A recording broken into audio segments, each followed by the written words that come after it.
What up? What up? And welcome to another episode, the unofficial podcast of the National Football League, the world famous, the critically acclaimed 5-6 Kings podcast. I'm David Breen. With me, as always, my dear friend and co-host, Braden Bullard. Braden, how are you, man? David, I'm doing pretty good. Good. Yeah. Good. How about you? I'm doing pretty good as well. And guys, we're having a little quicker opening. We're not really going to talk to each other. Dolphins lost. It was disappointing. Whatever. It's always next year. Blah, blah, blah. Well, I'll talk about it on another episode. Because if you're watching on YouTube right now, you see what's going on the table in front of us. And if you're not, pause this podcast right fucking now. Go to YouTube. Go to 5-6 Kings. Yep. 3 different words. 5-6 Kings. It's our page. You'll see our logo. You know it. Oh, you love it. Come on. And you're going to see that we have ourselves a little barbecue feast on our hands right here. Tommy and Mark over at NEVS Barbecue, they hooked it the fuck up. They gave the 5-6 Kings some sliced brisket, some chopped brisket, Chopped. some mac and cheese, Oh. some cornbread, Yeah. some house original barbecue sauce, and of course, I wouldn't leave the fucking store. They didn't want to give me one. They're like, "Come on, man, we don't really know if we want to. You're bringing too much energy with the brownies. Like we don't know if we want to drive the brownies." I said, "I will not leave this store without a brownie, sir." And they're like, brownie. "All right, here's a brownie." They gave us some brownies, guys. And you're looking. Braden and I cut. This is a quarter brownie on each plate. Yeah. So just for size purposes, you can see how fucking big the brownies at NEVS Barbecue are. They look guys, so good. If you're not on YouTube, you're doing it wrong because you're not going to experience it all. Yeah. And without any further ado, Definitely watch as we munch our faces with NEVS, which I've never tried, so I'm excited. I'm excited to see you try it. Yeah. Excited to see you. Might be like, I fucking hate this. I'm a big barbecue guy. Why have you been talking this up so much, David? This is awful. Well, I'll be like, you're wrong. All right, we're going to put it to the test. let's go. So, guys, without any further ado, we're digging in. Enjoy watching us eat. What could be better? Yeah. Oh, man. Guess I'm going to start with this mac and cheese. Just get it all in my mouth. Sorry in advance if I sexualize everything I do right now.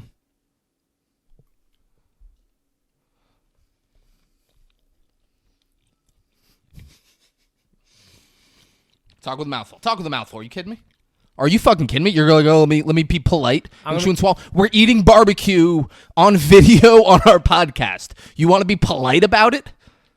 Talk with a mouthful. That is a mouthful of mac and cheese. Let me tell you right now. I'm going to be completely honest. I've never even liked mac and cheese my entire life. Every time it's came up, I've been like, you know what? Don't give me the mac and cheese. Not a mac and cheese guy. I mean, it's got to be the best mac and cheese I've ever had because Best mac and cheese he's ever fucking had. I don't even eat mac and cheese. Here live on the 5-6 Kings podcast because it's amazing. I live by mac and cheese. I fucking love mac and cheese. I eat that shit for breakfast. I eat that shit for lunch. I eat that shit for dinner. Sometimes a snack. Always dessert. It is the best mac and cheese I've ever had. So how is this compared to like It's 10 times better. yeah. 10. I don't care what you're going to compare it to. I don't It's know. 10 times better. That's what I'm saying because I don't know I'm gonna mac dig in. and cheese brands. I'm gonna dig in. I got the brisket. Did a little bit of the house barbecue on it. Ooh. I mean, it's fucking phenomenal, guys. Like, if you have not been to NEVS yet, I don't know what the fuck you're doing with your fucking life. Oh my god. So, did you try a bite? How fucking good is this shit? How fucking good is this shit? Just did the sliced brisket. Fuck me. I hope they got this shit in heaven. They better. They better. They better. Heaven ain't real if they don't got this brisket up there. What's that song going to be knocking on Jesus' door? Or heaven's door? Knocking on heaven's door. Well, let's say it's if they don't have this shit, I'm knocking on someone's door in heaven where I'm gonna be filling a complaint. Yo, Jesus, where the fuck is NEVS brisket? Right, so good. Dude. Yeah, it's funny. Like, I'm not a huge barbecue sauce guy. And their meat is real quick. NEVS meat does not need a drop of barbecue sauce on it. Eat it. Get a new slice. Get a new piece. Go no barbecue sauce. all right. It does not need a fucking drop of it on there. Let's go. Mouthful talking. Let's go. That one had a lot of fat too. And the fat just melts. It fucking melts. It's so fucking good. Guys, like, they're smoking this shit all day in this place. Like, it's nice. It's a nice smoky flavor. The fat just melts in your mouth. It is so good. And, like, dude, like, some places, other local barbecue places who shall remain nameless, but you know who the fuck you are, you go there and they just drench it with their sauce because their meat's not that good. You go to NEVS Barbecue, sauce is optional. It's optional. They give you a thing of sauce, and they're like, look, you don't need it. But if you want it, it's great. And guys, I normally go no sauce. The smokiness of the meat mixed with, like, the house original, it's like a sweeter barbecue sauce. That mixture, fucking phenomenal. The taste is so sensational. It's hard to formulate words. Like, because it all correlates with the mouth. I don't know about you. No words should have hired a poet. This is some Jurassic Park shit right here is what you're saying. Yeah. You're like, yeah, that's exactly what I'm doing. Fuck. Did they say how long this was, like, cooked for? I'm sure they have. I didn't get that information before we did this. The smell was just mind blocking you. Just can't even focus in a place like this. I mean, guys, I've had this like 10 times. I still can't get over how fucking good this is. It is fucking bananas how good this food is. And we're not even at my favorite part, guys. The brownie is the best part. And we're not there yet. This mac and cheese. This is really good. Right? It's so fucking good. You can tell by the way that you cut it. Because you don't have to cut it. You can literally just like put just in and right it just off. like, you just barely put any type of effort into it and it just falls right apart. You try the cornbread yet? I haven't. Guys, you're going to think, oh, David's full of shit. He says everything that he has at this place is the best he's ever had. Their cornbread's the fucking best. I don't get what the fuck they're doing over at NEVS Barbecue. Tommy Neville is a mad scientist over there, just putting together nonsense. Like, it's insane that the brisket is the best. The mac and cheese is the best. The fucking cornbread is the best. And the brownies, it's not even, like, it's out of this fucking world how good their brownies are. Wow, that's really good. What do you think that they're putting in this? Because it has like a really nice little spice to it. I think jalapeno. Right? Yeah. Jalapenos? You know I don't know. Quit asking me questions that I don't know the answers to, though. You know I got no answers. I don't know how they do it over there. I just know it's amazing. I think jalapeno, but yeah. And most cornbread is like, it's almost like too thick. You know what I'm saying? Where it's like you have to have like a shit ton of water with it. This is like a really good balance. It's absolutely perfect, and it's got like, because cornbread's sweet. It's made from a fucking sweet vegetable, corn. They add the little jalapeno in there to give it the little kick. It is such a perfect balance because it's not over. They weren't like, oh, let's make spicy cornbread and just pump it full of fucking spices and shit. No, they said, let's make the best fucking cornbread on the planet, and they nailed it. I mean, my God. Are you ready for? Like, I hope you guys can see it. Put it up there. Put it up there. Just get it real nice and close.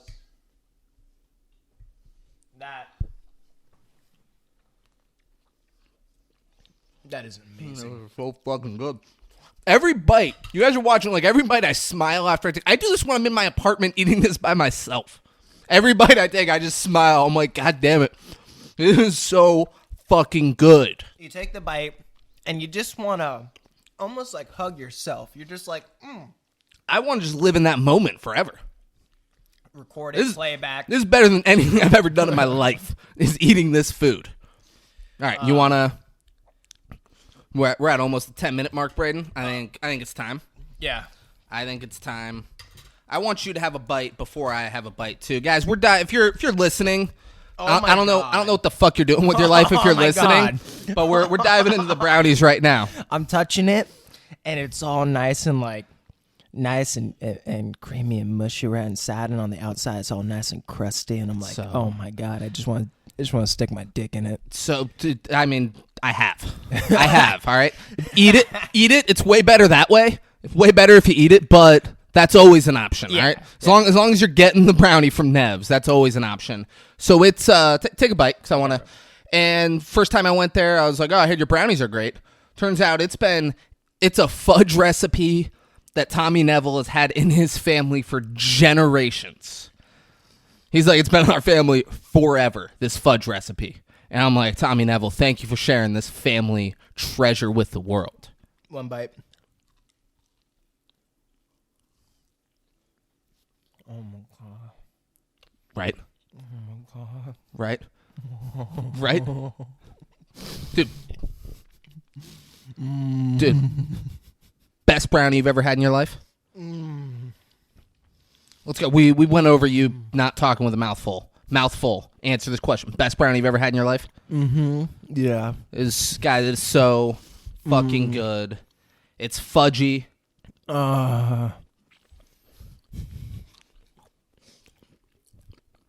Like It's so fucking good. right.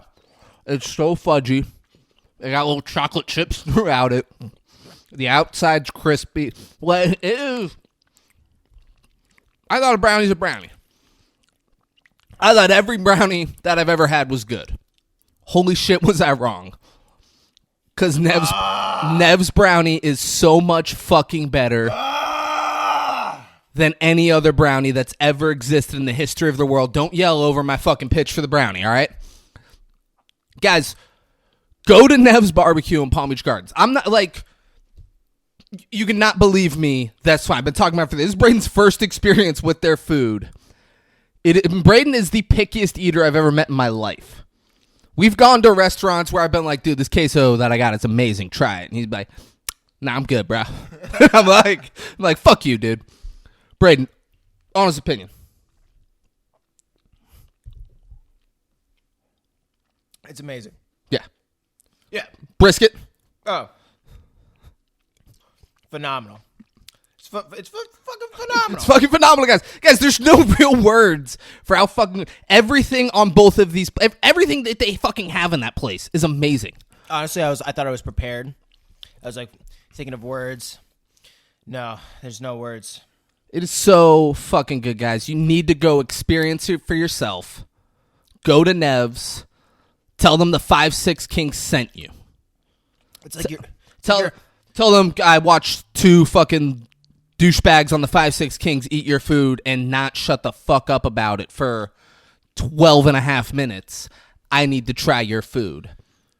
And they'll hook it the fuck up, guys. You know when you eat something and you end up like in like a food trance because you're just like that has only ever happened to me when I've eaten NEVS. Yeah. Nothing else has gotten me close to that level. Nothing's got me close to climax until NEVS. NEVS has ruined all other food for me, and I accept that. All other food is just fucking nourishment so I can get through the day until I get my ass to NEVS, guys. NEVS Barbecue is the best restaurant to come to Palm Beach Gardens in my lifetime. Go check them out. They're on A1A, alternate A1A in the Promenade Plaza near... There's a fucking Planet Fitness in there. There's a Publix. Don't name anything else in there. Guys, it is the best food on the fucking planet. Go to NEVS. Tell them the 5'6" King sent you. You will not regret it even a little bit. It's delicious. And guys, here's the thing. We had one of their meats. They also have a pulled pork that's awesome. They got a chicken that's awesome. Oh my God, on Saturdays. On Saturdays, they do baby back ribs. Holy shit, are the ribs fucking amazing. Not like, holy shit, they're good.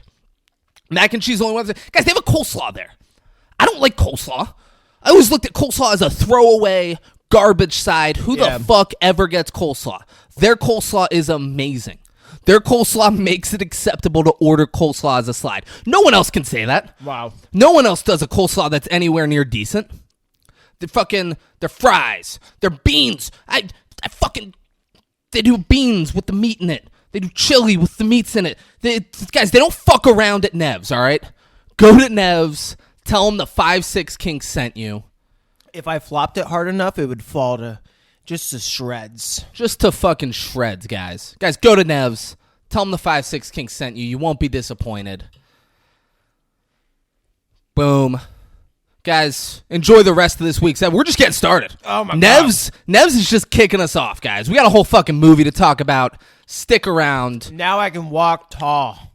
Run to NEVS. Throw this on in your car. The watching part is over. Get in your fucking car, put on the audio, drive to NEVS, tell them the 5-6 King sent you, hook it the fuck up. You won't be disappointed. You're going to love it. Enjoy the rest of this episode, guys. That's right. And we're back. We are back. Hey, Derek Jeter, fuck you. We're all cleaned up. That NEVS was fucking delicious. Oh, man. I'm just fulfilled. That's how I want to start every podcast, to be honest with you. Yeah. Like, just such a different energy. Yeah. Got a full belly, but I'm not like sluggish stuffed. You got that brisket energy. Yeah. It was good, like the amount that you and I both ate. Oh, it was perfect. It was perfect portions. Perfect to do the podcast after. Yes. Perfect podcast portion, what they gave us. Because they knew. Yeah. They fucking knew. It was different than what a normal portion would be. Yeah. But they knew they were like, it's going to be perfect for those two to eat it and do the podcast. Fucking knocked it out of the park. They gotta still have some energy. Yeah. I can't speak highly enough. What more can we NEVS. ask for? Tommy Neville, Mark, I don't know your last name. Might also be Neville. You guys might be brothers. I'm not entirely sure, but you're both fucking killing it. Yeah. Keep up the great work. Woo! Time to walk tall. Am I right? Oh my God! Fucking the Rock. I mean, David, we've had some people view our stories. Think we can get the Rock? That's a stretch. I mean, this isn't just Tony Hawk we're speaking. It's the Rock. If the Rock views our story, I'm trying to think of something Rock related that I would do.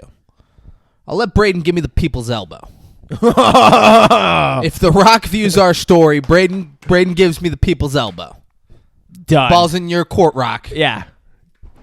Do it for me. So we talking money? Oh, David. We're talking fucking money. So, All David. Right. So here's... Came out in 2004.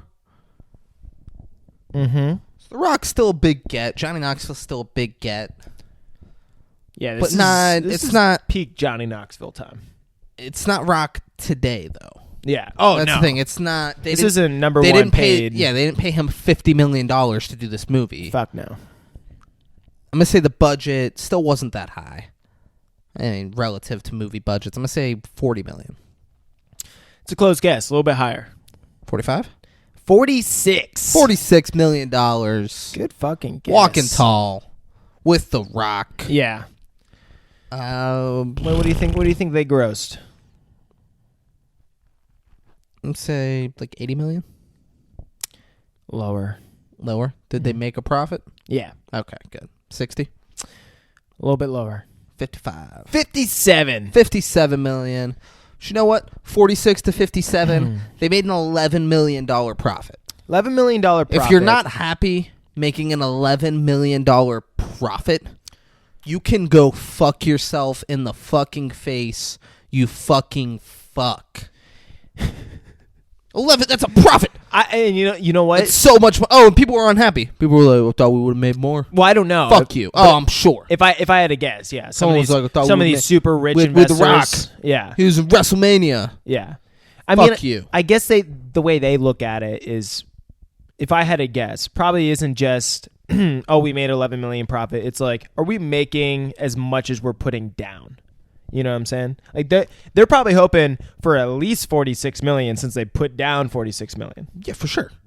You need to make more. Just greedy. Make a profit. Just greedy little shits. That's 46 million. Like that's what they put down. They made 57. Yeah. So they made $11 million more than they put into it. Yeah. I'm saying like 46 million profit. Oh, you're thinking they're like, we got to double it? Yeah, that's what I'm saying. Yeah. Fuck. I mean, should that be great? That's what I'm saying. It's great to be John Krasinski and like have a low budget $11 million and then make hundreds of millions off it and be like, all right, we can make another. Yeah. And we'll pay John Krasinski for the second. But it doesn't. I don't think that the profit fully resembles the movie. I mean, the ratings aren't that high, but I feel like the movie is better than the 11 million profit that they made. What do you think about that? Because that's gross worldwide. They made 57 million off of a bunch of other movies we've seen. It's a lot of money. I'm not trying to say it's not. I'm just trying to say let's go out of order. What do you give this movie? What do I give this movie? Yeah. There's a bunch of different factors. I think I always loved this movie, which is kind of odd. because it's not like anything. So you loved it. You were 10 years old when this movie came out. Yeah, I assume you were a huge Rock fan growing up. which You is grew up point. like me, watching wrestling. Yeah, I was stoked when this movie came out. I might have gone opening night with Mary Breen. Shout out to Mary Breen. We might have gone opening night to see this movie. Yeah. And I loved it then. yeah, and it's not like it's like an outstanding movie, but I feel like it's still entertaining to watch today. Like I don't think you're going to be like bored out of your mind or anything like that. And I felt like a lot of the little things that they did, I felt like they could have touched on, they could have expanded certain little things more. The movie went at a good pace. The fight choreography was pretty dope. And I felt like they did have some pretty cool dynamic relationships and stuff. I give it a 7.4. Okay.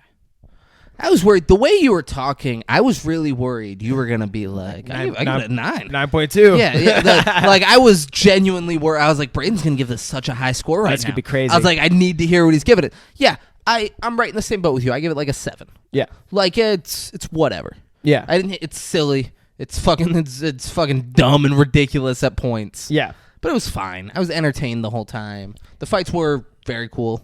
Parts of it. Yeah. Parts of them were silly. Yeah. But yeah, I enjoyed it. Yeah. Like it was, I feel like this was a good movie for The Rock, especially during this part of his career, because yeah, some of the fight choreography was a little bit silly, but I thought it was fun and cool for the way it was. And I think the biggest part is it got to show The Rock's athleticism. I feel like it got to show like a part of The Rock that got to make him stand out, where you're not some crazy fighter, you know what I'm saying? Like you're like Bruce Lee or some shit, but you're able to show this amount of yeah, where he does like the kip up and stuff. Yeah, like he does cool shit. Yeah, and just the power. Rock. Like he puts a lot of like power into it. He looks exactly as athletic as you think The Rock is, and he brings that dominating kind of force to this. Where I feel like this movie got to help set up a lot of his future roles, especially as like all these heroes. Sure. And man, and it like, was interesting. Set the tone at the time. Like, if you didn't watch wrestling, Rock's just a big black guy who can absolutely be the straight man and be, like, just the serious person. The Rock is not the straight man in wrestling. No, he's not. The Rock is over-the-top, catchphrases, charismatic as fuck, like not like he's The Rock, like he's a physical freak, and he's a great athlete and all that shit, but he's not this, like, stoic, kind of quiet, scary presence that... They nailed him walking tall and, like, make it very believable that The Rock, which at the time, if you were a Rock wrestling fan, did not make sense to you. At the time, you're watching this and you're like, why is he not, like, talking really loud and going, finally? Yeah, and I think that's a great point, because I think that also got to Is set that what him... you think? I do. It doesn't matter what you think. Oh, I'm so fucking happy that worked. Fucking happy. That is perfect. But exactly. And so that's exactly what he needed, though. David, keep him coming, man. So fucking perfect. I'm going to keep setting you up. I don't know how, but I'm going to do it. But he this is perfect for his career, not just for like, the other shit that I was talking about earlier, but also just for his acting, because now he gets to show a completely different side that people don't know when it comes to his acting, his performance, and the way that he portrays a certain character, because they're always so over the top, in a good way though. I felt like he was one of those wrestlers who could go over the top, and it wasn't like ridiculous. Like you were truly entertained by it. You were more brought into it rather than taken out of it. Sometimes where it's like over the top, it can kind of like take you out of it. Yeah. So there's a very select, like him, Ric Flair, yeah, Eddie Guerrero. Like there's a select few who you're like, wow, that is flamboyant, over the top as fuck. But it's super entertaining. But it's perfect. Yeah. Yeah. Exactly. So I think this is perfect for him in his acting career, because you got to see this other side where I thought he nailed it. I thought he did pretty good for all those scenes and everything that he had to portray. Absolutely. Yeah. What are the ratings online? The reviews. So that's kind of why I was kind of hyping it up the way I was, because IMDb gave it a 6.2 out of 10. Rotten Tomatoes give it a 26%. That's great. I mean, that's fucking insane from the other shit that we've seen from Rotten Tomatoes. Metacritic gave it a 44%, and Google users gave it a 76%. I mean, this is by far some of the lowest ratings that we've gotten on the show. Google all users gave it better than both of us. That is true. There we go. But that's still pretty low for Google. Oh, absolutely. Yeah. But if you think Rotten Tomatoes, 26%, Metacritic, 44%, that's like some of the lowest out of all the movies we've done, which to me is insane because this movie wasn't like ridiculous shit like you have with... And here's it's not awesome. It's not a great movie. It was an hour and 20 minutes. It's perfect little time. That was, if this movie was 2 hours long. Yeah. It honestly might have been better. It might have been. It might have been a better movie if it was 2 hours long. I changed what I was about to say. If they added the right shit. If they added the right stuff. But yeah, they could have, because they did. They took some crazy twist turns in this fucking movie. Yeah. Where they went extreme out of nowhere. Yeah. And they could have touched on that extremism more, which I felt like could have made this movie more fun. But that's the question, if they would have done that by expanding the movie. Yeah. But yeah, I felt like they kept it short and sweet, which helped it. Would help the pace and kind of get you through it in a way where it just stayed entertaining the entire time. Yeah, it was entertaining enough and to where I didn't hate it, and it was quick. And there was nothing where you're like, get the fuck out of here. Yeah. Like, you're not jumping a bridge with Keanu Reeves and then bus 50 feet across. And then the train also won't stop. It's fucking, Yeah. That movie was about 45 minutes longer than it needed to be. Yeah, exactly. Speed was. Yes, yeah. So, I mean, I don't know where the fuck Rotten Tomatoes gets off. But their critics, Rotten Tomatoes. They get off on my chest. That they do. Yeah. That they do. But hey, guys, Rotten Tomatoes. If you need some real critics, look no further. 5-6 Kings are right here. We can help you out. We're your guys. Yeah. We're your fucking guys, Rotten Tomatoes. 26%? 26. What the fuck are you saying? 26? Did you not see the rocks in the movie? Fuck you. Yeah. All right. So, Award season. David, 0 wins. Oh. 2 nominations. Really? You would think more. Yeah. I would have thought more nominations. Right? Yeah.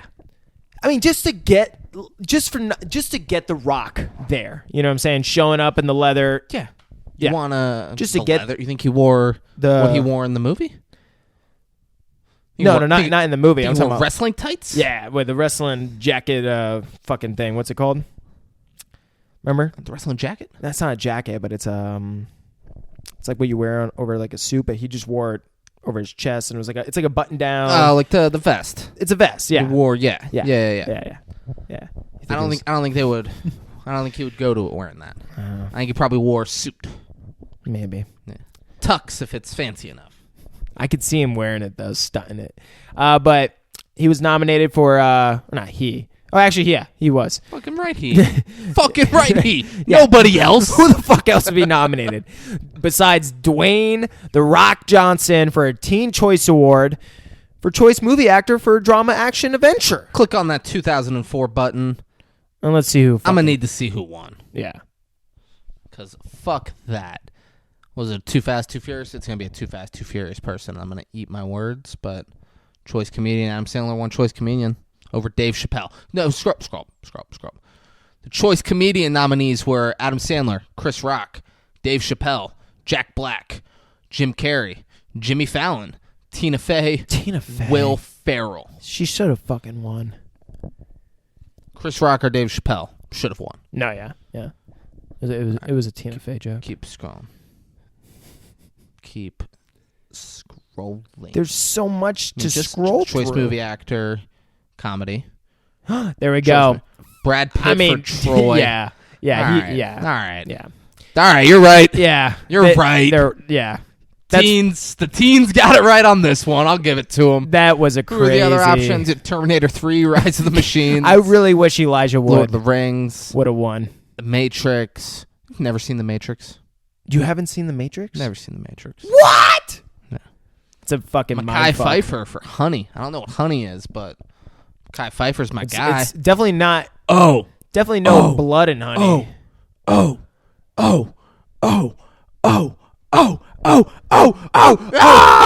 rips the he breaks the fucking backboard. Nice.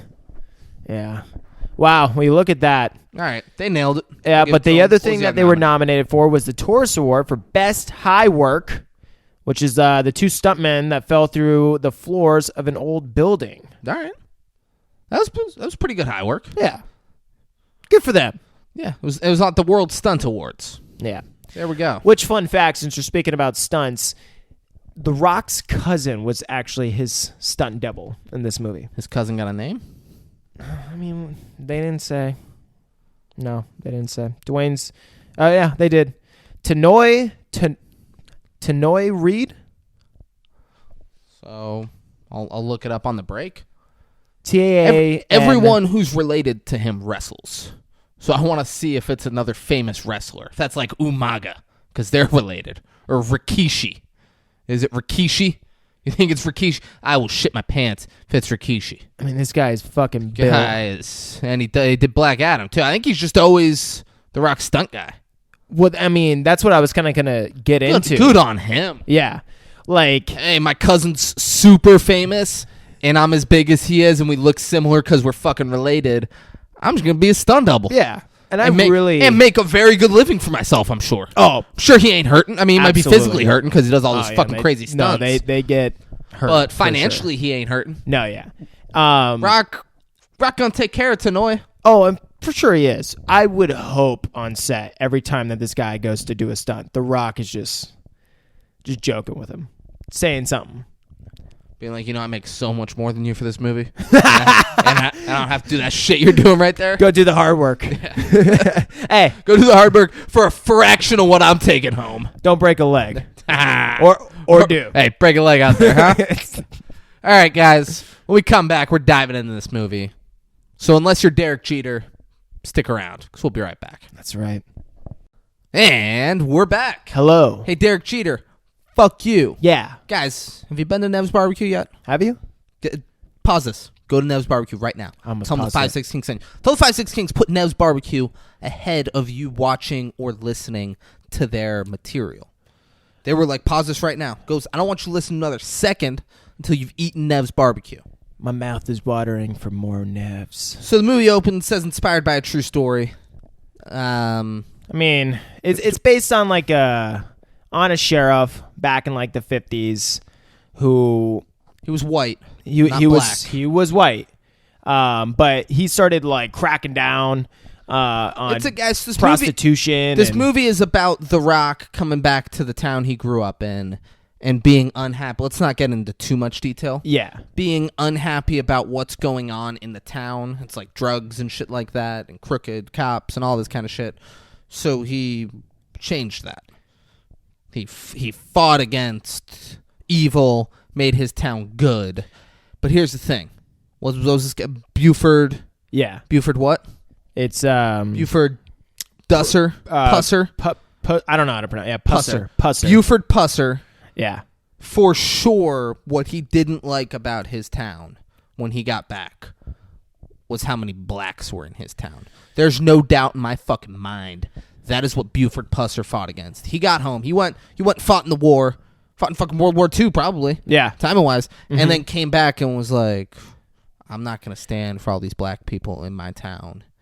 I'm going to do everything I can to get them the fuck out. Yeah. And that's what he did. Yeah. And he died in August 21st, 1974. Yeah. And this is in Tennessee. So oh, my God. I didn't want to say it, but I was like, for context. So this movie takes place in the Pacific Northwest. Buford Pusser was in Tennessee. No way it wasn't black people that he was just fucking incarcerating. No way, that's an incorrect assumption. But one thing that he did say was just for Hollywood was how the way he was portrayed to Hollywood, which was the way he was portrayed of using a bat, a big wooden stick. Yeah. He said that was all just bullshit. Because I'm like, no, well, it makes sense. Like, who are you pulling up on? And you got some big wooden stick, and you're just... Yeah, we'll get there. We'll get there.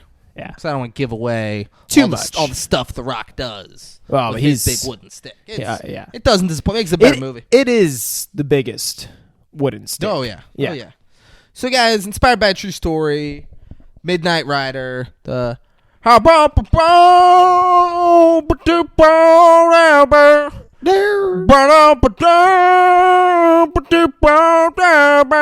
That is nice. I got one more silver dollar, but I'm not gonna let him catch you, no. Not gonna let him catch the Midnight Rider.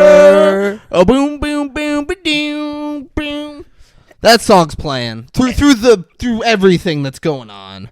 And The Rock is looking so cool. He's wearing leather jacket with a t-shirt. It's like open. He's got big a duffel military duffel bag. Just pants, boots. Oh, He looks awesome. Looks Yeah. fucking awesome. He's returned to the town. He rides the ferry in, and it looks like Jurassic Park is behind him. And it's really to, Right? yeah, exactly. Right? It's really to give that small town feel. Like we're in the middle of fucking nowhere. Like it looks like not even opening shot. I'm like that might be Jurassic Park. This could be Jurassic Park. Yeah. And then it's all like a small town, Pacific Northwest, and he's walking through. That'd and, actually be so cool. The Rock with dinosaurs. I mean, That would. if it hasn't happened, Hollywood, what are you waiting for? What are you waiting Make it for? happen. Yeah. But Make yeah. it happen. Instead, you did Doom. You heard like, let's make Doom. I kind of like that. I was like, oh, he's killing monsters. Yeah, The Rock has gone on record. I fucking hate he that. He was at something. He was making fun of John Cena, like up on stage somewhere where John Cena was there, and he made fun of whatever John Cena. John Cena was in a show or a movie or something, and like he made fun of it. He's like, and John, don't feel bad. Have you seen Doom? He's like, just don't. It's. I get it. All right. I didn't think it was that bad. The Rock disagrees. Yeah. The Rock sees a baby all alone in a stroller eating an ice cream sandwich, and then looks and sees that mom is buying drugs in the alley. Yep. Comes and gets baby, and he just looks disappointed in her. Yeah. Then she like kind of looks at him and then keeps walking with her baby, and he's just like, And it's a That's too long bad. walk. I mean, this guy's he's been walking. He's walking along the tracks now. He's all over the place. They do a good job of like showing a weirder, quicker type of montage in this movie, and like multiple. Like this is almost like this was way too long. Oh, you think it was? Well, this felt like it was like 7 minutes. but I think they were trying to show how fucking far he was walking, and I'm like, oh my god, like I mean, he walked far. this is And The Rock, Guys, he walked far. and he was walking tall. He's walking tall. He absolutely was. I mean, the chest, the sternum was lifted, perfect posture, by the way. The Oh Rock, my god. I mean, god damn, dude, ass looking nice. People were like, he is back in. The boys are back in town. Everyone was noticing. Everyone's fucking head was turning as he's walking by. Because who wouldn't? He's wearing aviators. Cool as fuck. Yeah. He passes the old mill and sees that the old guys. You would think that him seeing that the old mill was closed right in the beginning, that's not going to be a major player in the game. You'd think, whatever, just a throwaway. It's another sign how the town's changed since it got there. This movie is all about the old mill. Because who doesn't like an old mill? This movie is about nothing other than the old mill that is closed down. Man. And he's there, and the sheriff pulls up. And Rock's like, when did the old mill close? And he's like, about 3 years ago. If you're looking for work, you can go to another town. He's at like another town where there's like mill work. And he's like, no. And he's like, maybe you can go to the casino, try your luck there if you need money. And then Rock's like, I think I'm good. And then he sees his bag. He's like, holy shit. He's like, oh, you're the Rock? You're the fucking Rock? Because his duffel bag says like whatever his name is. Yeah. It's a small town. Yeah. And he's like, oh shit, you're Chris Vaughn? Yeah. It's like, Chris Vaughn? Yeah. And he's like, yeah. He's like, deputy, get out of the car. He's a real soldier. And he like makes Pay him your get it. fucking Pay your fucking respects to this soldier. This man went overseas. He killed Hajis for this country. The guy's just like, welcome back. Welcome back, soldier. So just like that. Like cocky, arrogant, like, I'm better than you. Yeah. Welcome back, boy. That is what it feels like. No, yeah. That is what it feels like. It feels like welcome back, boy. Yeah. That is all that felt like. And he's like, oh, you need to, he insists on giving him a ride. Rock's like, no, I'll walk. Like, I insist. Like, they go back and forth, and he goes, hey, like, touch this gun. He's like, I won't take no for an answer. And the Rock's like, whoa. Which immediately shows this dynamic that this guy has to be in control. And we've all met, someone in charge who feels like they have to be in control. Oh, yeah. This guy, he's like, I'm in charge of Garage Band. David, I push the buttons. shut up, bro. That was Stop. Every time I'm like, can I push the button? He's like, no. These are my buttons, all right? you wouldn't know what you're doing anyway. You get to say what up, and that's it. Yeah. All right? I get the buttons. Yeah, it's complicated stuff. Yeah, the Rock's like, what happened to the old sheriff? And he's like, man, sad story. He was a good man. Yeah, he fell asleep behind the wheel one day and crashed. And the Rock, this never gets brought up. Fun fact. Did in real life, that sheriff kill the sheriff? That's how he died. Well, no. So they don't touch on it. I think that's a fun spin that they put in the script. But in real life, the sheriff that Buford Pusser died? yeah, Oh, he ran shit. into a tree There we go. in his small town. That's like the conspiracy behind it. That's why they threw it in the script, because they're like, he's been trying to do all these changes in the town as like this new sheriff. We're gonna kill him. Yeah. Or he ran into a tree. Whatever you want to believe. Yeah. They killed the fuck out of him. They You killed kidding the me? shit out of him, man. It's crazy. But and that's the Rock looks. It's Tennessee for you. That's some Tennessee shit right there. Fucking, they killed Elvis. They killed that sheriff. Oh my god. That's for damn sure. Man, you see Elvis's daughter died? that's why they call it the Smoky Mountains. Too smoky. Yeah. Just so smoky. So Okay. smoky. You see Elvis's daughter died? Really? Yeah. No. Yeah. This just happened? Just happened a couple days ago. How old is she? How old was she? You asked me, what does that add to the story? And Oh. you know I don't have the answer. I don't have the answer. I'm not trying to say you have I to just bail. know Elvis is done. You did it like 8 times with the food. You're like, and how long do they cook the brisket for? I'm like, I don't fucking know. David, you know everything. There's so many times where I'm like, Yeah, you know I don't mind-blown. ask about the brisket. I'm just like, this is so fucking good. Keep making it. Yeah, that's a good point. Yeah, but Elvis's daughter, dead. Elvis, dead. Fucking All because of Tennessee? Buford Pusser, dead. Fuck, man. Tennessee did him in.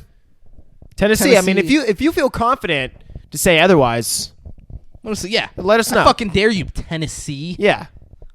Fucking Tennessee, man. Jesus Fuck Christ. you. Rocky Top. God. So, Rock seems skeptical. They drop the Rock off, and Sheriff gives him a flyer. oh yeah. And says, hey, Hey. it's election month. I'm your man. And the Rock smiles, and then they drive off. Yeah, that's how I say to everyone. I give them my phone number. Say, hey. It's election month. I'm your man. Yeah, that's what I do to the There ladies. you go. Oh, yeah, it's election month. Hey. I'm your man. Come on. You're like, what does that mean? You're like, oh, I'm running for sheriff. Yeah. Right? Go, look at the pamphlet. Yeah. Vote me for sheriff. All right? But you think someone can be a better sheriff than me? You think, is Rick Bradshaw Palm Beach County Sheriff? I don't It fucking was. know. You think Rick Bradshaw? Think Sheriff Bradshaw is better than me? Hell nah. Wow. Yeah. Can you imagine if you took that serious offense? Just reached out Sheriff to us? Bradshaw. Like, do you know I who the fuck don't. I don't know am? for sure if you're the sheriff. This is my town. I don't know for sure if you're the sheriff,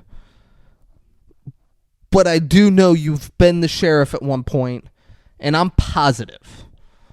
Even if you sucked at it, I'm positive that you're a better sheriff than I am currently capable of being. Oh, come on, David. I couldn't just jump into that job. Are you kidding me? I know nothing goes into being a sheriff. You're too hard on yourself. I mean, do you know anything that goes into being a sheriff? Yeah. You gotta tell people, hey, you gotta follow the rules. Yeah. Yeah. Like an umpire. Umpires are cool. Protect and serve. Yeah. I think you'd be a great sheriff. Thank you. Look And at a that. judge. Hey. It's not wrong. So now, finally, The Rock has come back to his parents' house. The crowd goes wild. He shows up. His sister greets him, plays all coy. She's like, "Can I help you, sir?" They're about to fight. They're And like, then, yeah. and then he's like, then they hug. She's a cop, but not with the sheriff's department. Oh, I thought she was important. like a firefighter or something. Or is she a cop too? I think she was a cop. Yeah, maybe you're right. I might be wrong. I felt almost confident. I felt almost positive. She was My a bad. cop. I didn't mean Yeah, to put it down. but now she might not be. I thought she was not a sheriff's office, just different. These are the police Just a cop, departments. yeah. She's a. You might be right. Yeah, police officer, not a deputy. Mom comes out. She's pumped the Rock's back. He and Dad kind of awkwardly exchange pleasantries. You can tell They got a checkered past together. Yeah. We'll and we come to find out that he's not just back visiting. He's back for good. That's mom's like, how long's your leave for? Like thinking he's just there for a little bit. He's like, I'm back for good. She's like, you fucking kidding me? She can't He's like, believe it. Dead serious. Yeah. Done. Yeah. She's like, oh my God. He's like, done. Dishonorable discharge. It's going to be great. I'm going to crash in my room. No one's in there, right? That's a fun thing that comes up there. They have Chinese at the dinner table. Real quick, they find out Dad got laid off when the mill closed. Yep. And now he I think he makes furniture and sells it. That's what I can guess. He's like, you saw the furniture out front, right? Mom volunteers, or not volunteers. She subs at the public school. Yeah, make some money, you know?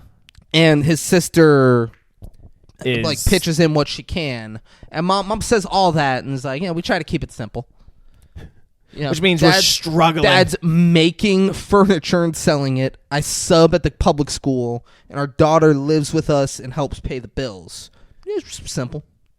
It's pretty simple. Simpleton stuff. Then Hector motherfucking Zeroni walks in.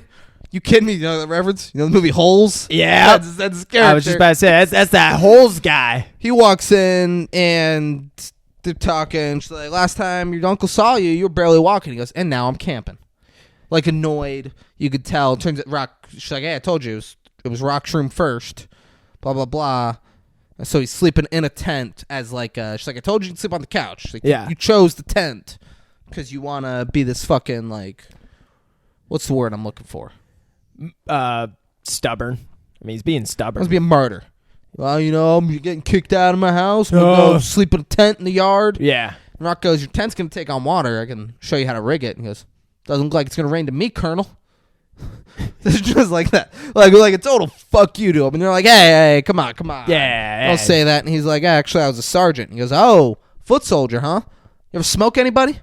Everyone's like, "Hey, whoa, what's your fucking deal, Hector Zeroni?" He goes, Grandpa's got your gun locked up in the garage. Maybe show me how to shoot it sometime. Yeah, I love it because he is just so quick just to be like, hey. And Rock's like, "I figured that'd be scrap metal by now, Dad." I want all the provocative shit said immediately. Absolutely. Yeah. Absolutely. Hector Zeroni starts reaching under the table. So he sat down next to the Rock. Oh. And he reaches under the table and he's like, hey, come on, hey, you're home, all right? You're home, soldier boy. All right, let me take care of you, all right? You took care of us over there. Let me take care of you now that you're home. Wow. Yeah, it was uncomfortable. Braden loved it. Yeah. Braden's favorite part of the movie. All that provocative shit. Oh, so provocative. But he has his dad, The Rock does. He has Rocky Johnson is his dad. Yeah, Rocky Johnson. He has Rocky Johnson. He's like, "I figured that'd be scrap metal by now." He's like, I figured you bought it. I'll let you. I'm hoping you'll make the decision to melt it down. Yeah. Dad doesn't like guns. You can tell. Rocky Johnson's not a gun guy. The Rock fucking loves guns. Oh, The Rock is all about guns. The Rock's like, yeah, sorry. Like, clearly me showing you how to shoot isn't going to go over well with everyone here. Yeah. So I won't do that. What you think? Let the boy learn. Yeah, but first night, Rocky Johnson makes it clear that his stance on guns hasn't changed, and he'd like you to melt it down. You don't push for it. No, maybe at some point you show him. Yeah. It'd be a cool, like, uncle-nephew thing. Like, I was in the fucking military for 8 years. Like, yeah, let me go show you how to shoot. Yeah. But not night one. Yeah. Night one, you don't rattle the cage too much. Especially when they didn't know you were even going to be here. You just kind of showed up. Yeah. You know? Yeah. Hector Zeroni's leaving. His mom said, be back by 10. He says, 10:30. Keeps walking. Rocky Johnson asks The Rock if he reminds him of anyone. He's got a spicy little attitude. And they all laugh. They're like, yeah, just like The Rock when he was a kid. It's pouring rain outside. Because, of course, The Rock knew it was raining, and Hector Zeroni didn't know shit about nothing. The Rock is unpacking, shirtless, we should add, because, come on. Of course. You don't have The Rock in a movie and have him fully clothed the entire movie. No. They're like, hey, listen, man, this is... if I looked like The Rock, you would have to force me to wear a shirt. I would hope that mid-take, they're like, no, something's missing. Rock, cut. Take off the shirt. Pop the shirt off. And he's like, what? Sure. That was something freshman year of high school. Devontae Brown was like always shirtless. It was bananas. Like we'd be at... He didn't play varsity football because he got in a... I don't want to put a shit out. He there was a fucking kind of fight with a senior receiver. And Devontae's like, I'm not playing with that motherfucker. Put me on JV, which was awesome for the Yeah. JV team. We were like, we got a physical freak running back that we're gonna have out there. You kid, we might win some games. Here we go. We might not suck, and we won some games because of him. But like at the varsity games, like he'd be there, he'd have like jeans and he'd be shirtless, and people were like, "Why is he always shirtless?" I was like, "You kidding me?"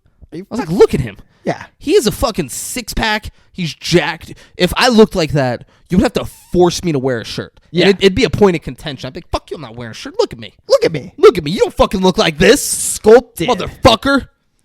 Yeah, Devontae Brown for you. Wow. I don't know what he's up to now. Probably still a stud. Oh, gotta be. Gotta be. That shit don't stop. That shit don't quit. Yeah. Hormones through the roof. Shit don't ever quit. Yeah. It's nice. Shit don't ever quit. I gave him a ride home once. Ooh. He didn't say thank you. That always stuck with me. Always stuck with me. That he didn't say thank you. He said, "Yeah, bitch." Got out the car. He just got out. He's like, "All right, see you later."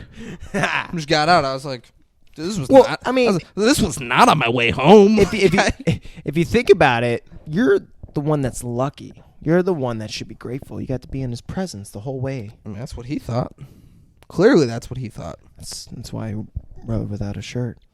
So look at. Unfortunately, he wore a shirt. Had he been shirtless, Then he'd be like, "All right, I had to thank him. yeah." I'd be like, "Hey, thank you for letting me drive it. Really appreciate it. You didn't have to. I'm sure anyone would have done it. Yeah. So appreciate it."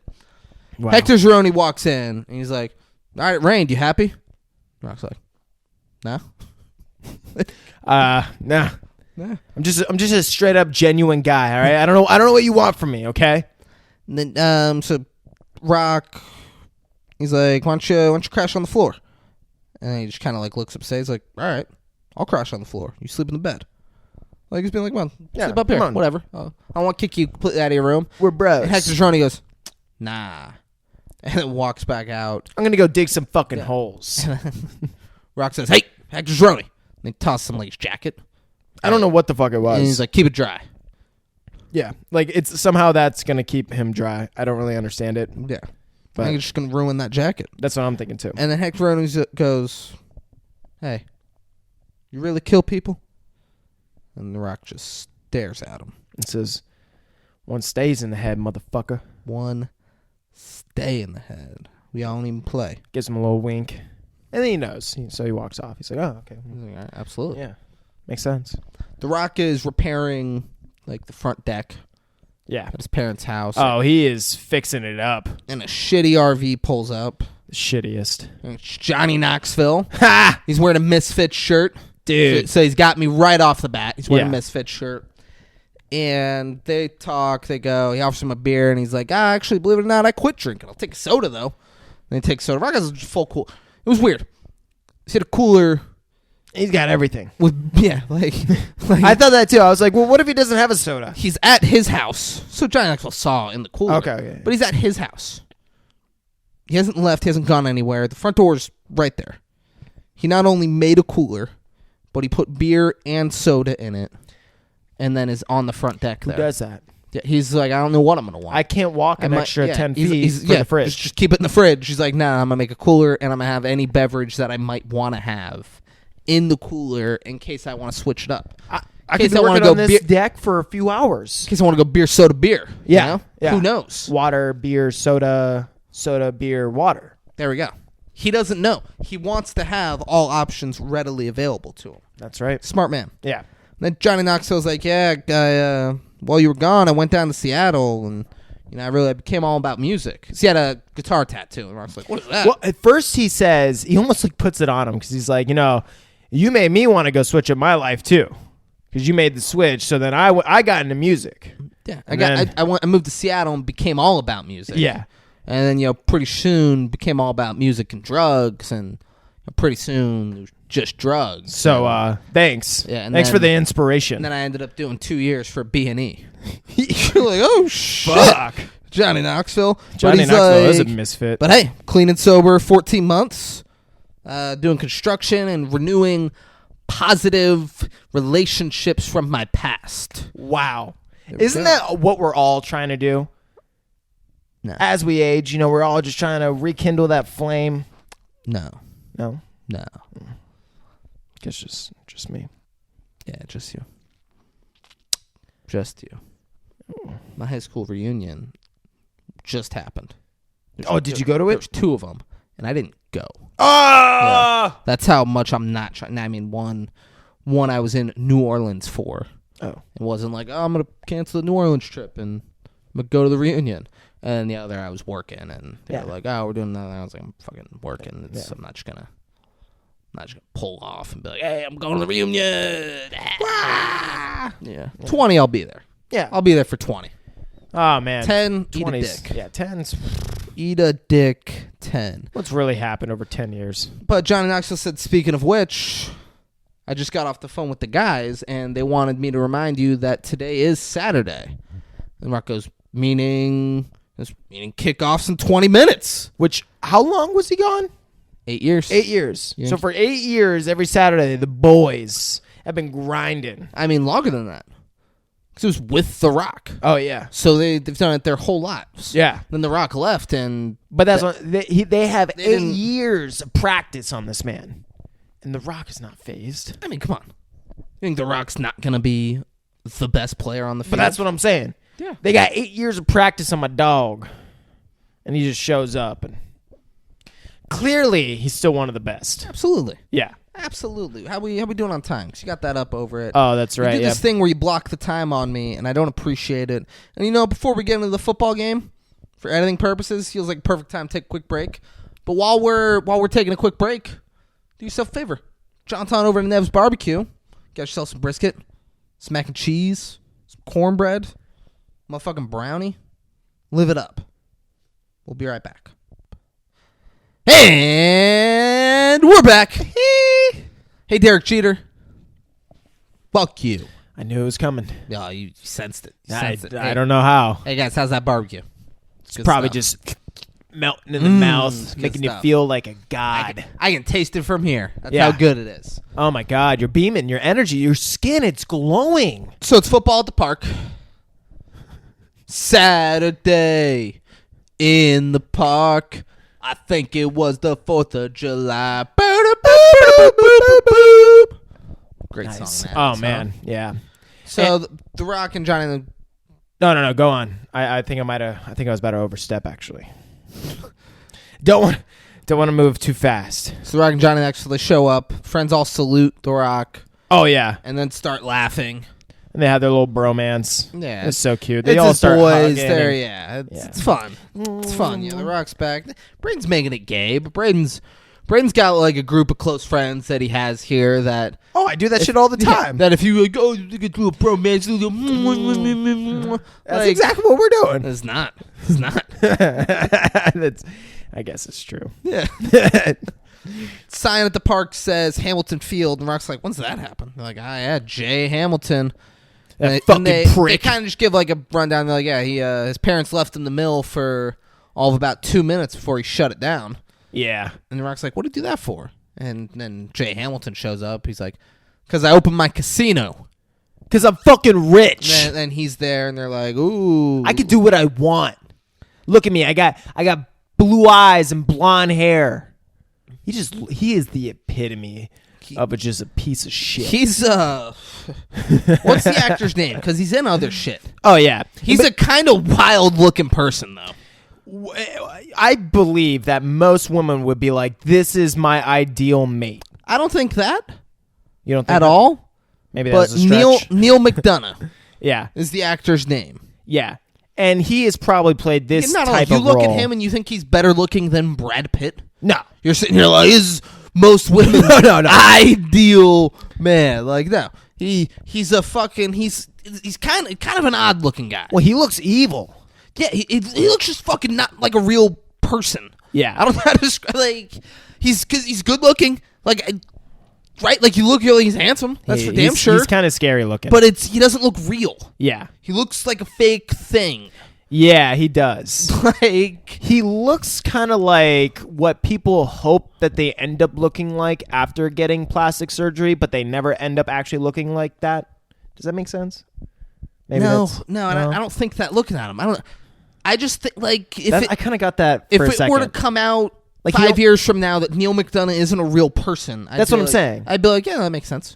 Like, he looks almost fake, but he doesn't have work done. You know, like when people, a lot of times they'll get like plastic surgery done. I'm not trying to shit on anyone with plastic surgery, but they end up, you can kind of tell they look a little fake. When the camera's not rolling, he's like, those people suck. All right. They're shitty people. They got such low self-esteem that they got to do that. I'm like, dude, take it easy. This is fucking crazy. He's like, no, fuck them. Fuck them and fuck you, David, all right? There's a saying. He's like, people are getting plastic surgery. Boys can be girls if they want and vice versa. The world's going to fucking shit and I don't like it. And I'm like, Braden, just tone it down a little bit. Oh, I gotta say something. Gotta release the stress. I gotta say something. In the High School Musical episode, Vanessa Hudgens was referred to as a spick a few times. People reached out to me to let me. I mean, I said it. People are surprised. I definitely said it multiple times. I don't remember that being said. People reached out to me and were like, "Hey, Dave, she's Filipino." Here's the thing. I was not saying Vanessa Hudgens is a spick. She's not. I would never say that about a human being. Yeah. The characters in the movie were referring to Gabriella, Vanessa Hudgens' character, as a spick. There you go. It's uncomfortable. You don't like it. I hate it every time it happened. But guys, I don't sit here and sugarcoat shit for you on the 5 6 Things podcast. Oh, right? David gives it to you straight. Shut the fuck up. Oh, that's not who. See how I gave it to Braden straight? Yep. That's not who I am. That's not who I'm ever gonna be. I deliver the facts. I deliver the motherfucking facts. Why are you yelling? I'm like breaking shit on here. Why am I yelling? Come on, shut up. Shut the fuck up, all right? Put your microphone down and let the man do the talking around here, all right? I deliver the facts. Zac Efron, his character, if Troy Bolton refers to Gabriella as a spick, if whatever Vanessa Hudgens or Ashley Tisdale's character refers to Vanessa Hudgens as a spick or uses the N-word to describe the Black Baker, I'm going to do it, guys. I'm not just going to be like, oh, I don't want to say that because it was bad and they did it in the movie. You want me to do a movie, I'm going to give you the facts. When Braden breaks down American History X, he's not going to hold back. You know what? I'm having a moment. I'm going to raise my chest. I'm going to walk tall. You're not going to disrespect me anymore. I'm not going to put my mic down. I'm going to walk tall. So you waited so you can do this weird thing that's... Neil McDonough's not going to stop me. That's different than what I was doing. But here's the thing. You waited until I stopped talking and gave you an opening to talk to do this. You're not going to put me down, David. I'm going to walk tall. Today's the day. This is the episode. There we go. Chest is up. I'm puffed. I'm standing fucking rock hard. I'm walking tall. What are you going to do now? Nothing. There you go. See, people? It works. I mean, you put me in a weird box there. Where I did. Because it completely derails the episode if I dive into that with you and you and I go get... Because it just... That's what happens when you walk tall. This section was done. We were done with this segment, and then you added a weird, had nothing to do with what we were doing part. So you put me in a weird... That's exactly what The Rock does, I bro. can either say nothing and we just move on with the episode, or I could have fought you on it and just derailed it. And what would Neil McDonough do? He wouldn't have done shit. What would The Rock do? He would Rock walk wouldn't have done tall shit either. when he probably should have just done nothing. Should have done nothing. And now look at me. Thanks, Rock. What would Buford Pusser do? He'd probably drive into a tree. There we go. It's decent. It's decent. I'm glad you did something that wasn't a real answer. Glad. You're welcome. Because there were two correct answers. Yeah. That, or he would have kicked all the black people out of his town. Those were the two things that could have been said there. Yeah. Had you been like, he would have walked tall instead of, I'd be like, come on, dude. We gotta move on at some point. Well, that was the pivot point. There we go. Yep. Chest is still raised. There's serious tension between The Rock and Hamilton. Oh, but it seems like friendly. It's like this masculine dynamic where it's like, who's gonna be the tougher dude? Who's like, so it's like respect because we both know we're like super cool and tough, like we're both walking tall. But like, who's going to be the cooler one? That's kind of like what you're seeing here. Yeah. Where they got to keep it mutual, but they know like, we're in competition for who's going to be walking taller. There we go. There we go. Puns all over the place. So Hamilton's boys pull up in like big red lifted truck. Yeah. And it's game time. Yeah, he's like, oh, well, so you just came back to relax? Well, not today. Yeah. He's so cool. Game gets chippy immediately. And What do you mean by, you know what? ACZ? You know what? No, not smoking ACZ. Chippy. What do you mean by chippy? They're playing a little physical and they're shoving after the play and shit. Okay, yeah. Getting a little chippy. NEVS prevented a Miami Dolphins conversation before the start of the game, before the start of this. It did. But I've now got to talk Dolphins for a minute. Get it. Josh Allen, you punk-ass little fucking bitch. Did you watch the game? Yeah. So there's a point in the game where Dolphins intercept Josh Allen. Mm-hmm. Christian Wilkins goes to block Josh Allen. Uh-huh. And then realizes, like, the interception happens. So he's like, all right, does that. Like, I'm not going to block you. Josh Allen runs up, plays over at this point. So that's why Christian Wilkins... Xavier Howard is returning with the ball. Christian Wilkins is within his right to fucking steamroll Josh Allen. Yeah, send him packing. He does not. Out of respect. Josh Allen then, like, runs up after the play, hits Christian Wilkins to the point where Josh Allen tumbles over and gets up and gets in his face. Christian Wilkins literally does this. Be Josh Allen and sort of come at me. Hey, what the fuck, bro? What the... Don't talk. Just be Josh Allen, kind of come at me. Just quit touching me. Like, Christian Wilkins just, like, pass blocks him, just, like, keeps him at arm's length. Josh Allen's boys come and get involved, and then he runs away. Fuck Josh Allen, you little pussy-ass bitch. Oh, just antagonizing and then doesn't really want the smoke. And then, like, runs away. Yeah. And you know what happened at the end of that play? Flags on both sides. Christian Wilkins and an offensive lineman for the Bills got flags. Like, what a fucking punk ass. What would you call that? What kind of treatment? I'd call it a fucking bitch move. Doesn't care about his teammates. Is gonna start shit and then be like, "I'm the quarterback. They're gonna have my back. They'll run over and protect me." What about the refs though for not giving him anything instead of giving it to like Call it racist. Yeah, dude. When they played in week fucking 3, down in Miami, Dolphins won. There's a play where they're down on the ground. It's Josh Allen and Christian Wilkins. I love what's going on there. Christian Wilkins is my favorite player in the National Football League because of shit like he's always talking shit and stuff. I'm sure he was talking shit to Josh Allen. Oh, I want to hear it. Josh Allen on the ground, like, rips Christian Wilkins' helmet off and is, like, going at his face and has to be ripped off. Nothing. He said after the game that Christian Wilkins grabbed his balls. There is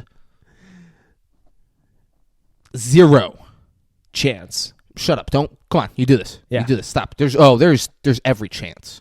There's every chance that Christian Wilkins did it. He got a cup. There is zero video evidence of Christian Wilkins doing it. Okay. There is full video evidence of after the play on the bottom of a pile, Josh Allen ripping off Christian Wilkins' helmet and going at his face. Christian Wilkins was fined by the NFL. Josh Allen was not. Oh, my God. Like, that's just the nonsense bullshit. Christian Wilkins is a big black defensive lineman. Josh Allen is our golden boy. We're not going to fine him. It's nonsense. What kind Josh Allen is a fucking punk. Punk. Privileged punk. I mean, he grew up not great. And well, I mean, by the I don't want to say... Sure, by the NFL. Yeah. He's their golden boy. They put him on a fucking pedestal. Feels untouchable and like he can do what he wants. Yeah. Yeah. Christian Wilkins is going to fuck him up next year. Christian Wilkins fucks him up when they play. As he should. Yeah. Fucking punk-ass Josh Allen. Good luck in the playoffs, you little bitch. Yeah. Fuck you. All right, so we're back to this. So the game's getting chippy, just like Dolphins-Bills. Gets a little chippy. Yeah. And they're going at it. Johnny Knoxville ends up scoring. Gets a good little touchdown. Yeah, like dives over the piles. Pretty sick. Yeah. Like, that's some Johnny Knoxville dive right there. Hector Zeroni shows up on a dirt bike, and his friends are all in the bleachers. They're smoking weed, and they offer him weed, but he's like, nah, I don't want it. Yeah, and the Rock sees this going on. And he's like, oh, what the fuck? Yeah. But he can't be distracted from the game. Yeah. Game comes first. Yeah, exactly. So it's the last play now. Both sides are huddling up. Rock's team needs to score. Hamilton's team needs to stop. They're in the huddle. Hamilton tells his goon. This guy, here's the goon is big. The goon is my favorite character in this movie. Oh, he's for sure probably one of the best characters in this film. He's bananas. But he's a big guy. I mean, he's absolutely not as big as The Rock. Not as big as The He's Rock. a big guy. Yeah. They're in the huddle. Hamilton's like, all right, you take The Rock, go low. Left knee. So he knows The Rock's got this pre-existing injury. Because we here in the beginning, they used to play football together. Yeah, they've known each other their whole lives. Yeah. He remembers. He knew the day was going to come that The Rock came back. He needs to be able to win this shit. Preparing for 8 fucking years. Yeah, he's fucking ready. He's like, left knee, take it out. Yeah. So ball snaps. Rock's quarterback. This guy blitzes off the edge. Johnny Knoxville calls for it. He's like, give me the ball. Give me the ball. Yeah, The Rock's like, all right, we're going to do this, blah, blah, blah. Johnny Knoxville's just give me the ball. Just fucking throw it to me, man. You see the shit I'm doing? I'm diving over people. Like, I'm your main guy. So The Rock, he's quarterback hike. He's dropping back. Goes to throw. Hamilton's goon just fucking takes out the left knee. The Rock throws it. It kind of sails on Knoxville, and Hamilton just clotheslines the fuck out of Knoxville before the ball gets there. Ball hits the ground. Hamilton goes, that's game. That's it. And great. That is game. There's no fun fact for it, but I'm sure Johnny Knoxville was like, no, fuck it. Clothesline the fuck out of me. I'll be the stunt guy. Like, we'll get this cool shot. Like, yeah, Johnny Knoxville doesn't give a fuck. He's yeah. Like, Johnny Knoxville and Jackass was having Jared Allen just fuck him up. I would say 3/4 of the big hits that we see in this game are on Johnny Knoxville. Yeah. Yeah. That's why you have Johnny Knoxville in a movie. Yeah. Because he can get the shit kicked out of him, and he's fine with it. But that's what I'm saying. Like, he's probably like, no. We're not going to cut around this shit. Like, have them hit me. Like, everyone else is kind of, they're cutting around the way they get hit. The Rock's got his cousin stepping in for the fucking hits. And Johnny Knoxville's like, oh, fuck it. Let me take it. Do you see it? Hey, cousin, come on here. Come on. He's like, fuck his knee up. Let's go. So the goon goes to help The Rock up, and The Rock doesn't accept it. And he's like, we're good. And the guy doesn't say anything. He just like smiles big at him. He's like, respect. All right. I see you. All right. Then he jumps off. After the game, Hamilton, he's drinking beers by his car. He's hanging with Johnny Knoxville and The Rock, and he invites him to come by. He's like, oh, is that the bad knee? The Rock's like wrapping it up. He's like, oh, shit, is that the bad one? The Rock's like, and he's like, why don't you guys, if you're not doing anything later, why don't you come by the casino? Drinks are on the house. I'd love to have you there, blah, blah, blah. And The Rock's like, yeah, I'll see you tonight. And he's driving like an all-white Escalade, which just goes so nicely with his hair. It does. And you're just like, oh my God, this guy is just a piece of shit. But so they do a really good job at them creating this type of somewhat respectful relationship between The Rock and Hamilton. But at the same time, without doing anything crazy, you get the feel that Hamilton is just a piece of shit. Absolutely. You know? Like, they did that pretty well. Yeah. Without, like, anything feeling forced. You know what I'm saying? Yeah. They did a good job. Yeah, like, drinks are on me. Come to my casino. Like, I want to have the upper hand in this. Yeah. And The Rock's like, all right, sure. Rock's like, yeah, that sounds nice. I'll see you tonight. Yeah. So Hector Zeroni pulls up on his dirt bike and he says, good game. Maybe next time. And then The Rock goes, hey.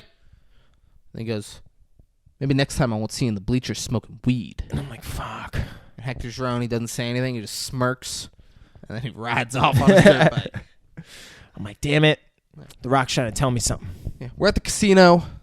The Rock says that he thought you had to be Native American to own a casino.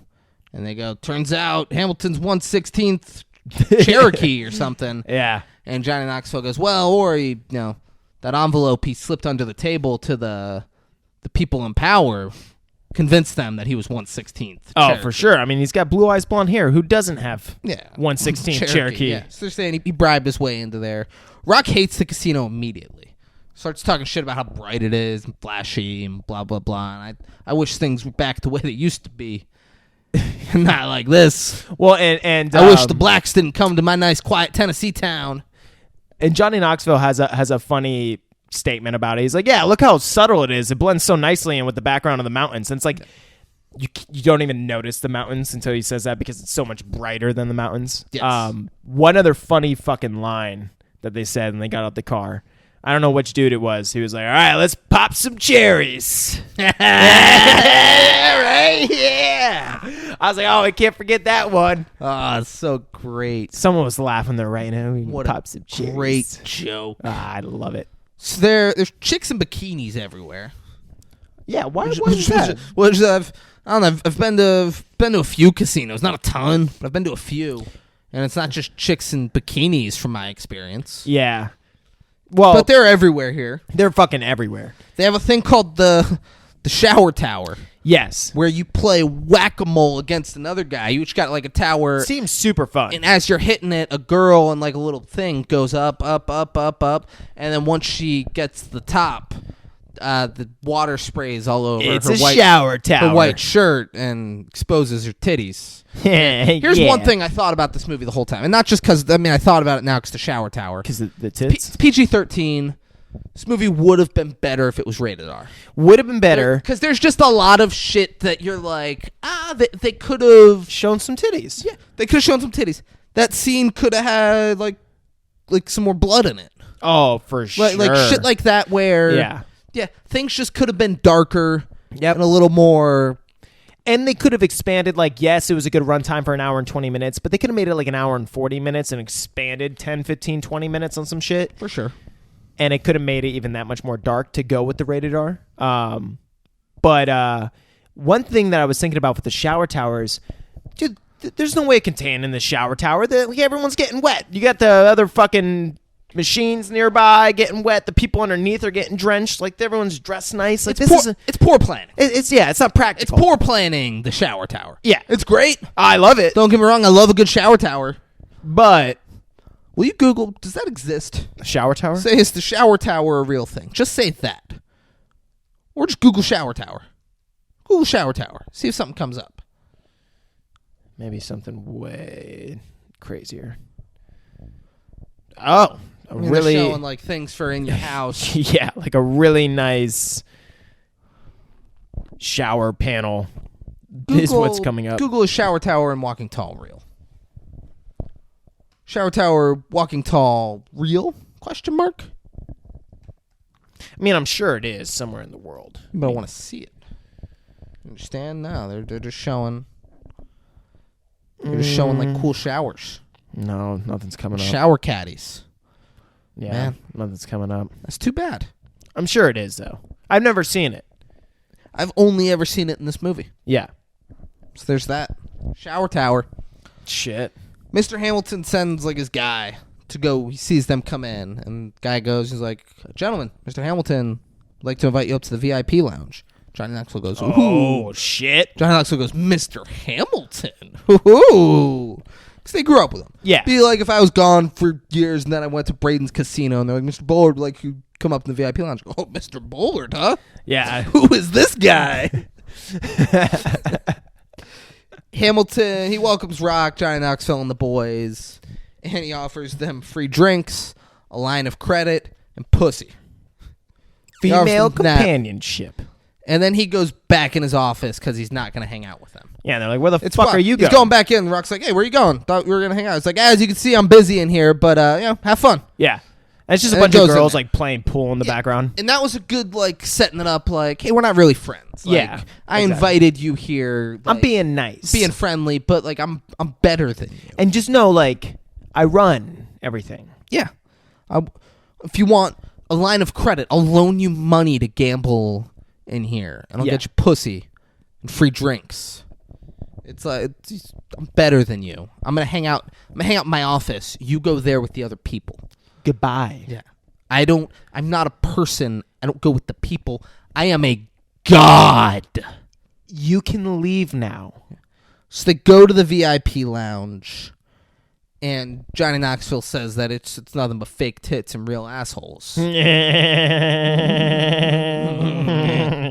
Rock and the boys do some shots. Yeah. Two of the boys pay for the Rock to go into this, like, they put it into like a machine like you would to get a soda out of a soda machine. I'm like, I don't know if that's how it works. And it only seemed like a $5 bill. Yeah, that I was they put thinking in like there. maybe it's $100 bill, but like The Rock's sitting in like a nice chair, and it's like room closes. He's in like a narrow room, and there's like a platform above him. and he starts getting a private dance. Yeah, it gets dark, and the thing goes up, and then there's a chick. Fire! Boom, boom, doop, boom, boom, boom, boom, boom, boom, boom, boom, fire! Ow! Starts playing, and there's a chick, and she dances for way longer than they should, because she doesn't like really take anything off. Yeah. And this scene might take like 4 minutes.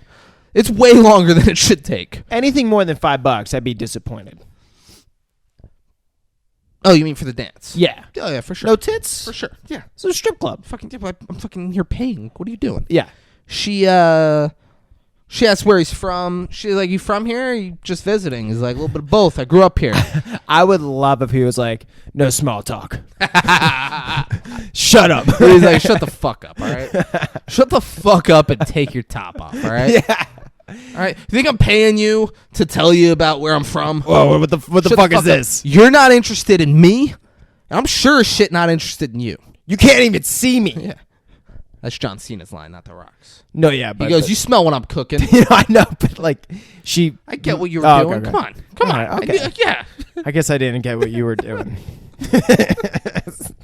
But yeah, so And they sort of, they're talking. She's like, you sound familiar.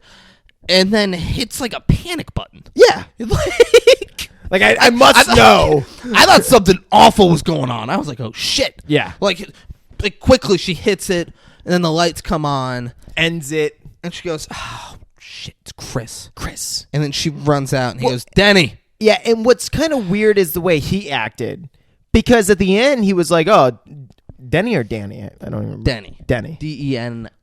Like Denny's, but just a little more feminine. Singular. Yeah, Denny. Denny.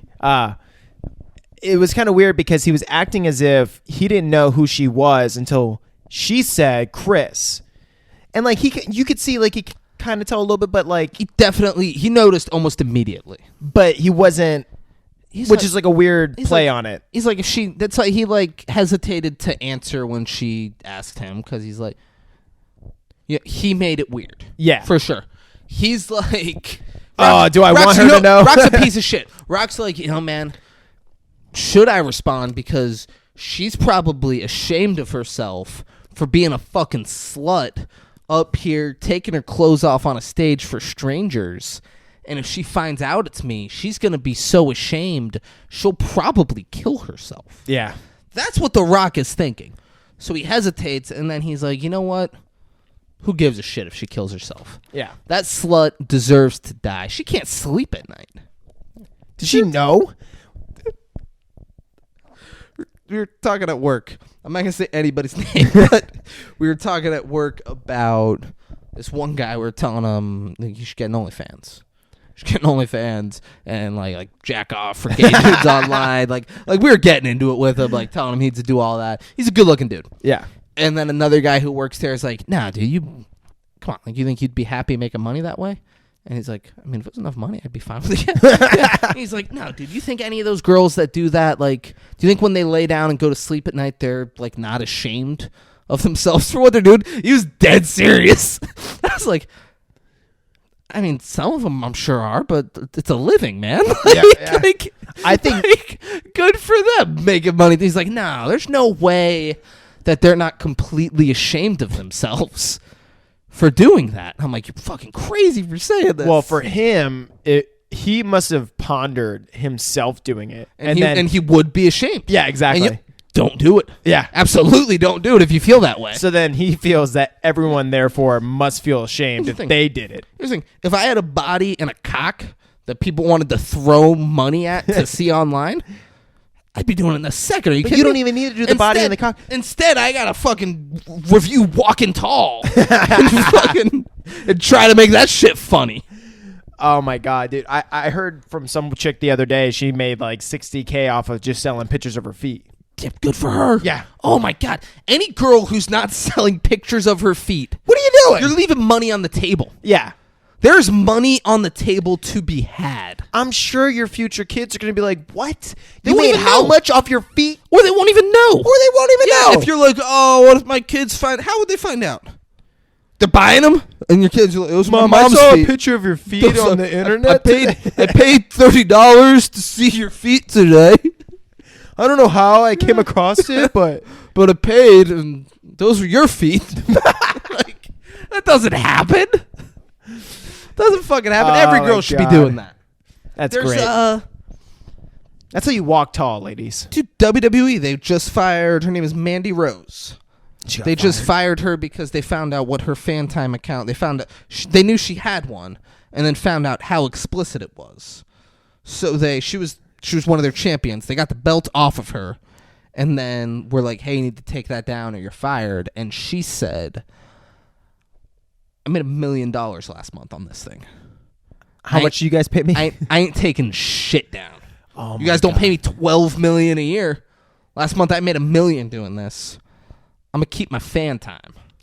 And here's the thing: there's other wrestling promotions where she can go make. Oh yeah. She can go make a living doing that also. What was like the craziness? She's like, whatever. I'll not be with you. I'll make all of this money on there, and I can go wrestle for someone else. What I want to know is where is the line drawn for someone like WWE for something like that? So they used to have, and they haven't in years, but they used to have chicks. Like, it was a big thing. Playboy every year. No, that's what I'm talking about. Would have a diva post naked. That's what I'm saying. Yeah. So my point is, where do they draw the line? I mean, they even talk about people cheating on each other to, hype up fights, and they get into weird shit a lot of times. So it's like, maybe when you, I don't know, show your fucking asshole, like where is the line drawn, WWE, where you're like, hey, you know what? With her, so I could be wrong. I didn't subscribe. Maybe we should. Maybe we should. Maybe we split it. That's new.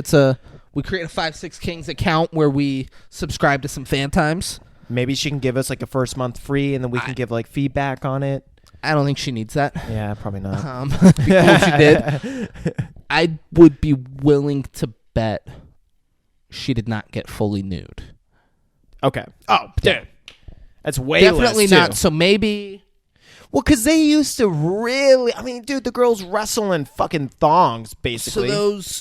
So those sites, they have, like, you pay for a membership, and they have all of the pictures and shit where they might not be naked, and then they send you. They have like locked ones where it's like pay $10 to see this one, and I'm stretching my pussy. So maybe she was doing that, but there's no way she was making $1 million just off of subscriptions. It's those feet She pictures, was, bro. She was getting people to pay extra. I mean, maybe, Or maybe she's like, but there's no way. Like, she was definitely getting people to pay extra once they had already subscribed to it, and then she was sending them like, "Hey, baby, long time no talk. Want to see what I've been up to?" And pay fucking for this one picture. Pay $10 for this picture. And Yeah. she's like naked on her bed. What I really and then he's like, just thinking about you, baby.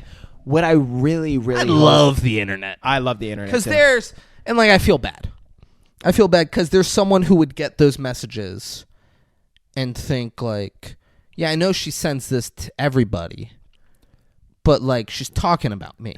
Like, this is for me. Someone There's for truly sure feels someone fulfilled. who feels that way. What I really hope is that she ends up bringing someone on that's a fan of hers, and she does her actual moves on them on camera. And that's what, like, it's like a specific page or private part where it's, you got it. Mandy Rose, I know you're watching. You wouldn't have to pay me a fucking dime. Braden's idea right there. You do any move you want to me. Yeah. fucking sling him off the top ropes. And if it's going to cost, if you're like, you got to pay to do it, we'll get a GoFundMe going. Yeah. 5-6 Kings will raise the money. Yeah. Name the price for me to go help you make money on your fan time by you doing your moves to me. Beat the fuck out of me, man. Oh, there's a huge outlet for that too. My God. Don't overthink it. People would love seeing that. Yeah. Yeah. I wouldn't be doing it because I would love to have that done to me. I'd be doing it for the fans, you know? This is all for your fans. No, seriously. It's not about me. It's about you, and it's about the fans. I guarantee if she put up a poll to her fans saying, hey, do you want to see me slam some dude? She puts this video up there. Mandy Rose, come on. Put this video up there and be like, what do you think, guys? Do you want to see this? Do you want to see me? You want to see me beat this little bitch up? So you would... The numbers would be through the roof. Oh, my God. You're leaving money on the table, Mandy. Hit us up, 5-6 Kings on Instagram, Gmail, 56kings.com. Your one-stop shop for all things 5-6 Kings, Mandy. Let's make it happen. I'm actually now really hoping this happens. I mean, yeah. Like, Me too. Of course I am. Right? Yeah. Do you think you said like you actually now were you not hoping this happened? I'm just like the second this started to be brought up, were you not like, oh, I hope this happens? No, but now I'm like more hyped than ever about it because I'm really thinking about it. Let's make it happen. Let's make it happen, Mandy. Balls in your corner. Make it happen. And for editing purposes, we're gonna take a quick break. But guys, don't worry. We still got most of this movie to get through. So stick around. We'll be right back. And we're back. We are back. So, yeah, Braden was telling me about a thing where Harry Styles might have spit on Chris Pine, and I want to watch that and react to it on here. And so we're gonna take like a total of Derek Jeter, go fuck yourself, fuck you. But we're gonna take a total left turn, and we're gonna do something completely different. Yeah, and I gotta say, this is a time where Chris Pine did not walk tall. There we go. Get it? So he did. So the video's going on. So we got Harry Styles. Real quick. So they're showing tweets on here. It says the internet is divided over what appears to be a clip of Harry Styles spitting on Chris Pine at the Don't Worry Darling premiere. Now, this is something that blew up a little bit ago, but I was just showing David, and I mean, it still tests the stand of time. Like this. Let's set it. Absolutely spits on. Yeah, he 100%. He spits on like his leg. Chris Pine. Oh my God! You see it? Oh my God! Without a doubt, you see him like he even walks go up, with the pop, like spits on him, and then sits down and like adjusts himself. First, he 100% spit on Chris Pine. Yes, Danielle Huss.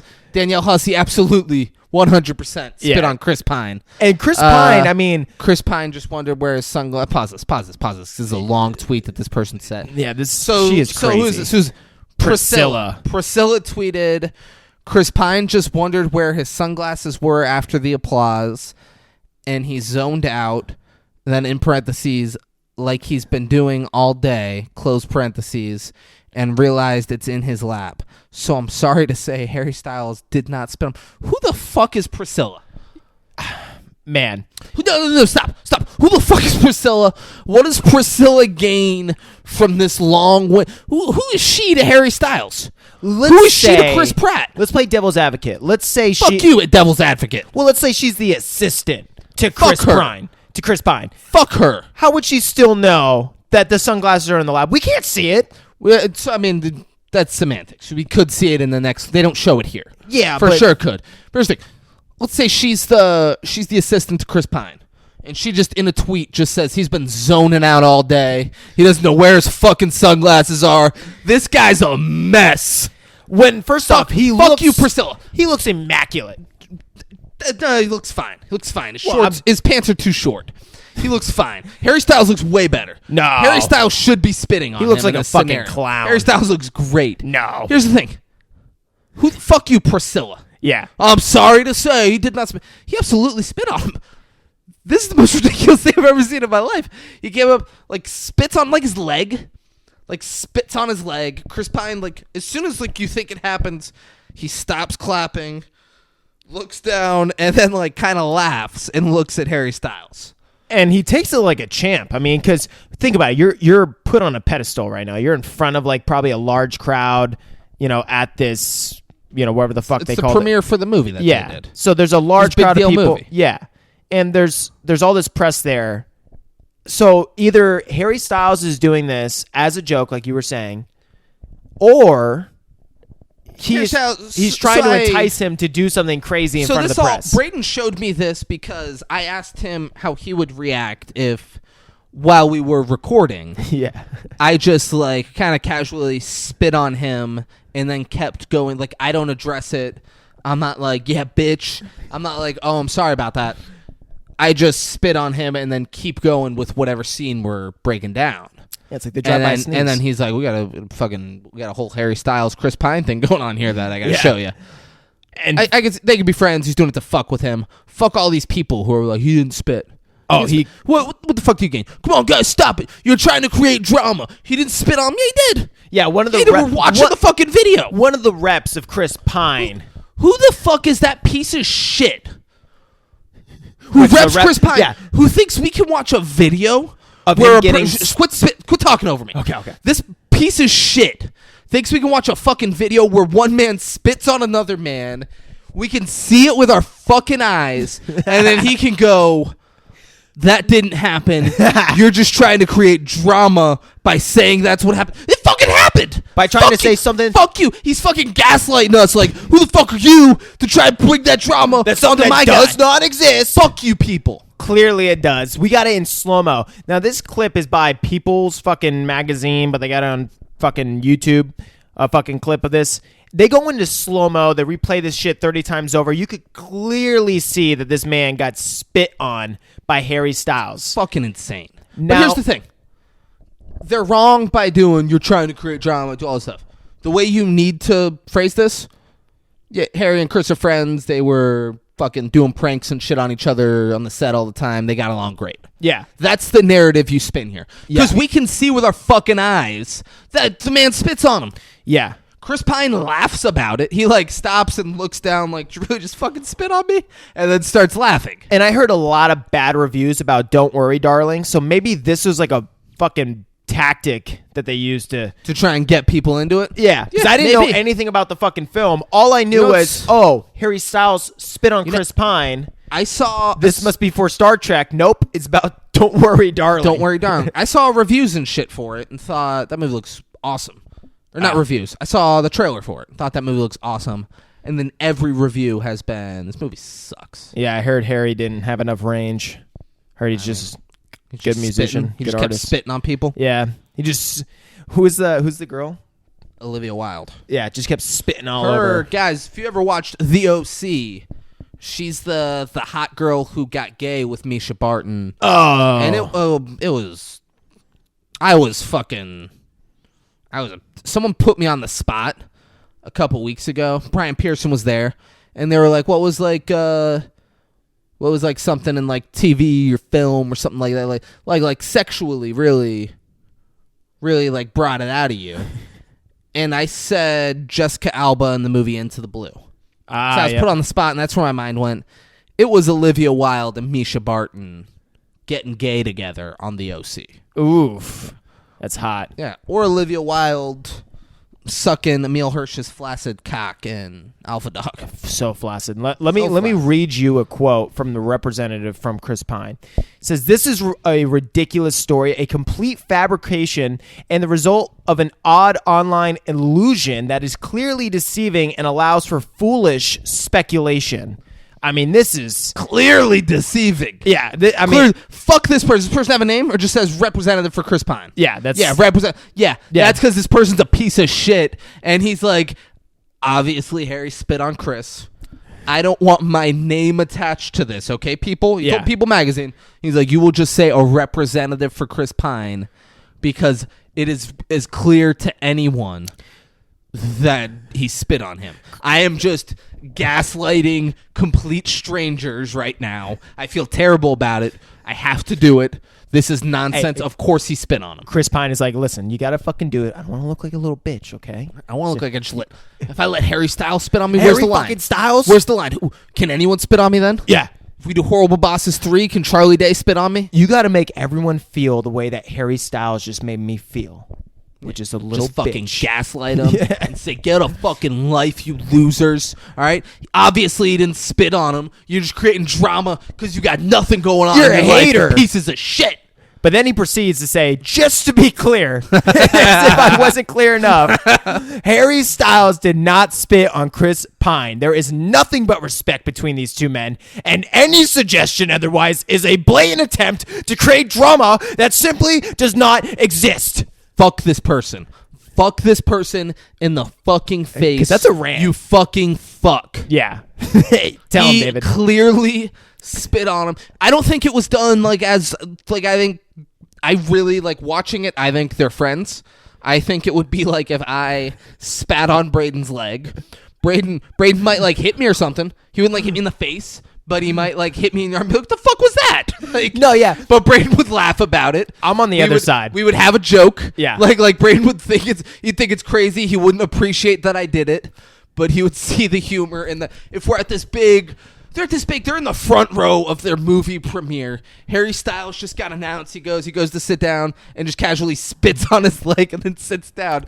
Chris Pine's like, the fuck did you just do to me? I think it's I love it, and I think it's the complete opposite. I think Harry Styles is just envious and jealous of Chris Pine. He's like, oh, look at this older guy who's this much better of an actor. I mean, he's carrying this fucking film, and I'm supposed to be the main star. Fuck this guy and his Star Trek fucking trilogy. I'm going to spit on him. And I'm not just going to spit on him. I'm going to spit on him on a stage in front of everyone. So Publicly. this way, if he freaks out, punches me, You know what would be he's amazing? a piece of shit. You know what would be fucking amazing? Huh? Chris Pine's representative was like, Harry Styles did not spit on him. This is crazy. Harry Styles comes out and he's like, yeah, I spit on him. I fucking spit.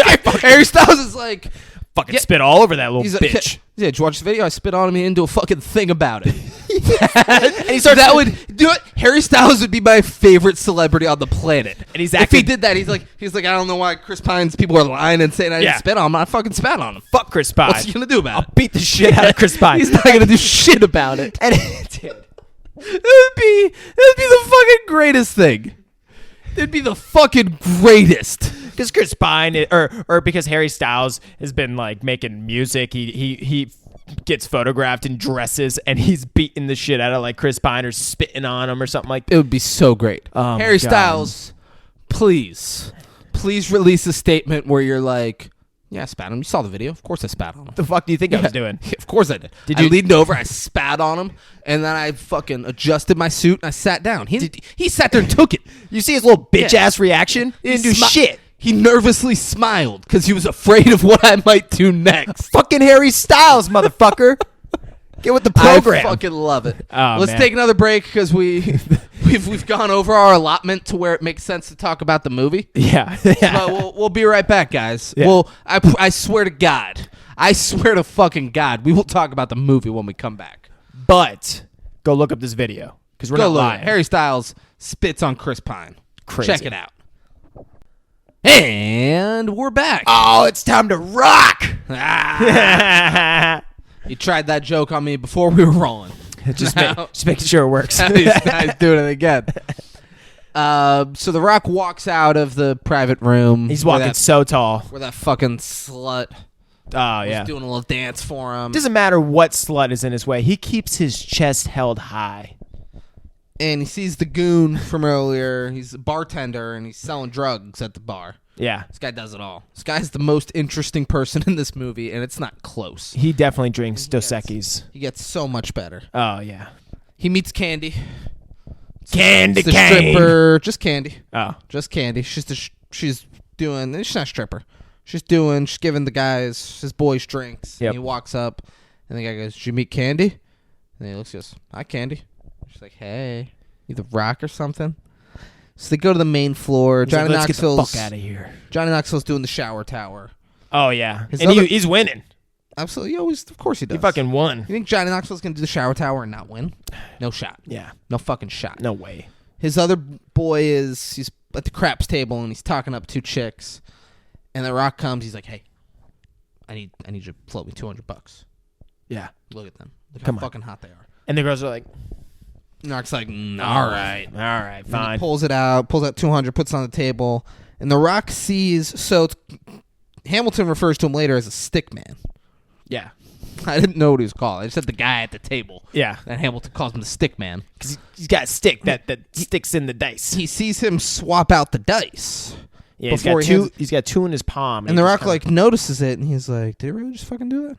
The fuck?" And then he like looks at him, and he looks in his buddy Jay. He has the dice, and The Rock's like, "Hey, don't do it. Don't Yeah, do it." stop. And like go like you're gonna do it. Yeah. He's like, "No, come on, don't do it." He's like, "What?" And he just throws it. Well, The Rock's holding his wrist. Yeah. He's like, "What do you do? Let go." Yeah. Does that, then throws it. He was going for a 6 and then rolls a 7. rolls a 7. And the guy's like, "Oh, and the dark side wins." And The Rock looks. The Rock confronts him. The Rock goes, Yeah. "You're good, but I saw the switch." He goes, "What are you talking about?" He's like, "I saw it." He goes, "Hey, I run a clean game here, asshole. This isn't a big guy. This guy's like my size." And he's immediately meeting The Rock, confronting him about this with just aggression. So now they're like face to face, and this guy's up to his chest. And The Rock's like, "All right." And then he grabs the dice. He's like, "Everyone, put your money on the table. I bet you I roll a 7." And Jimmy's like, "Hey, let's just let it go." And this is the one time where he feels like The Rock. Because Jimmy's like, "Let's go." Goes, "No, we're going to let it ride, Jimmy." Oh, yeah, we're gonna let You're it gonna ride. Go, Jimmy. No, The Rock came in here, and The Rock said he's going to let it ride, all right? The Rock came down that ramp to say, "Finally, The Rock has come back to the casino to roll a 7. We're going to let it ride, Jimmy, because the people know it. The Rock's the people's champ." And then he throws it. He rolls a 7. And everyone goes crazy. And the millions And millions. of The Rock's fans go crazy in the casino because he rolled a 7. They're collecting their money. And then the stick man says, "No, Rock." The stick man says, "No, it wasn't your roll. You don't get to roll a 7. And The Rock said, "Shut your mouth." And give him the money. That was If you smell what The Rock is cooking. Got it, David. Eyebrow. I can't do the eyebrow. You got to do the eyebrow, David. can't- Just try. I can't do it. It's I can't do it. I did all of that cool rock stuff, and then you made me look like a fucking fool trying to do. I was rolling. I felt like The Rock in that, you know? That was the Rock Yeah, for sure. I felt like The Rock. Wow. And then you made me.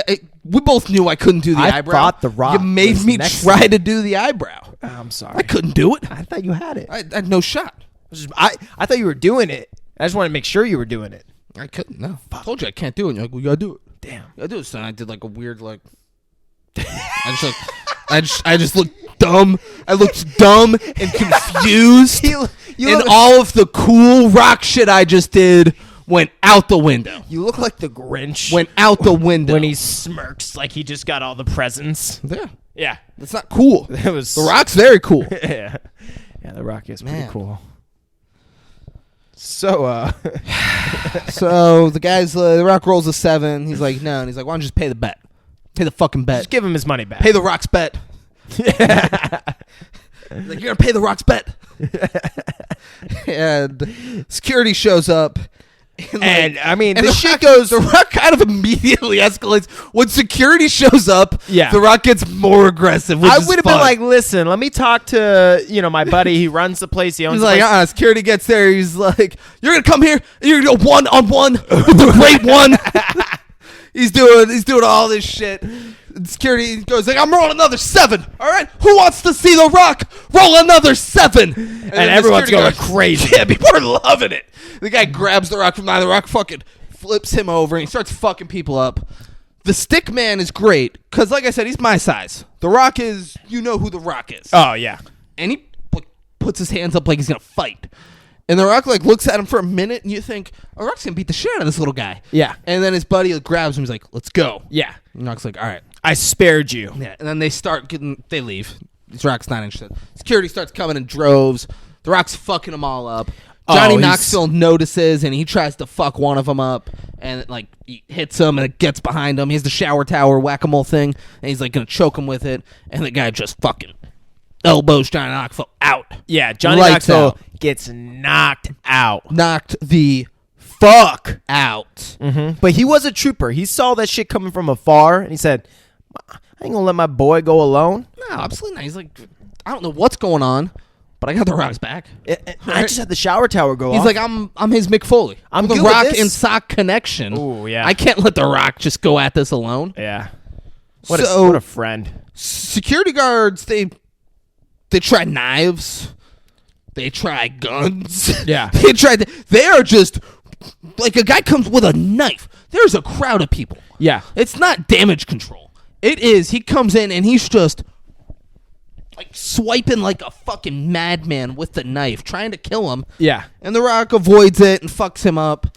And then a security guard, he has a gun. The Rock like hits him, and then a guy like did like a cattle prod thing in his neck. I thought it was like a taser of some sort. Cattle prod is I don't know what. Okay. Yeah, it's like it's like the stick kind, and it zaps you. It's for cattle. Oh, okay. To get cattle to go. Fucking move. And he like pulls it out of his neck, and then the guy pistol whips him, and he gets knocked out. So that's one thing I do appreciate about this movie is that it's realistic enough. You know what I'm saying? It's not like, oh, the good guy beats anyone, anytime, anywhere, any reason. It's like it gives it that sense of reality to where you feel like the weight is now heightened because of that.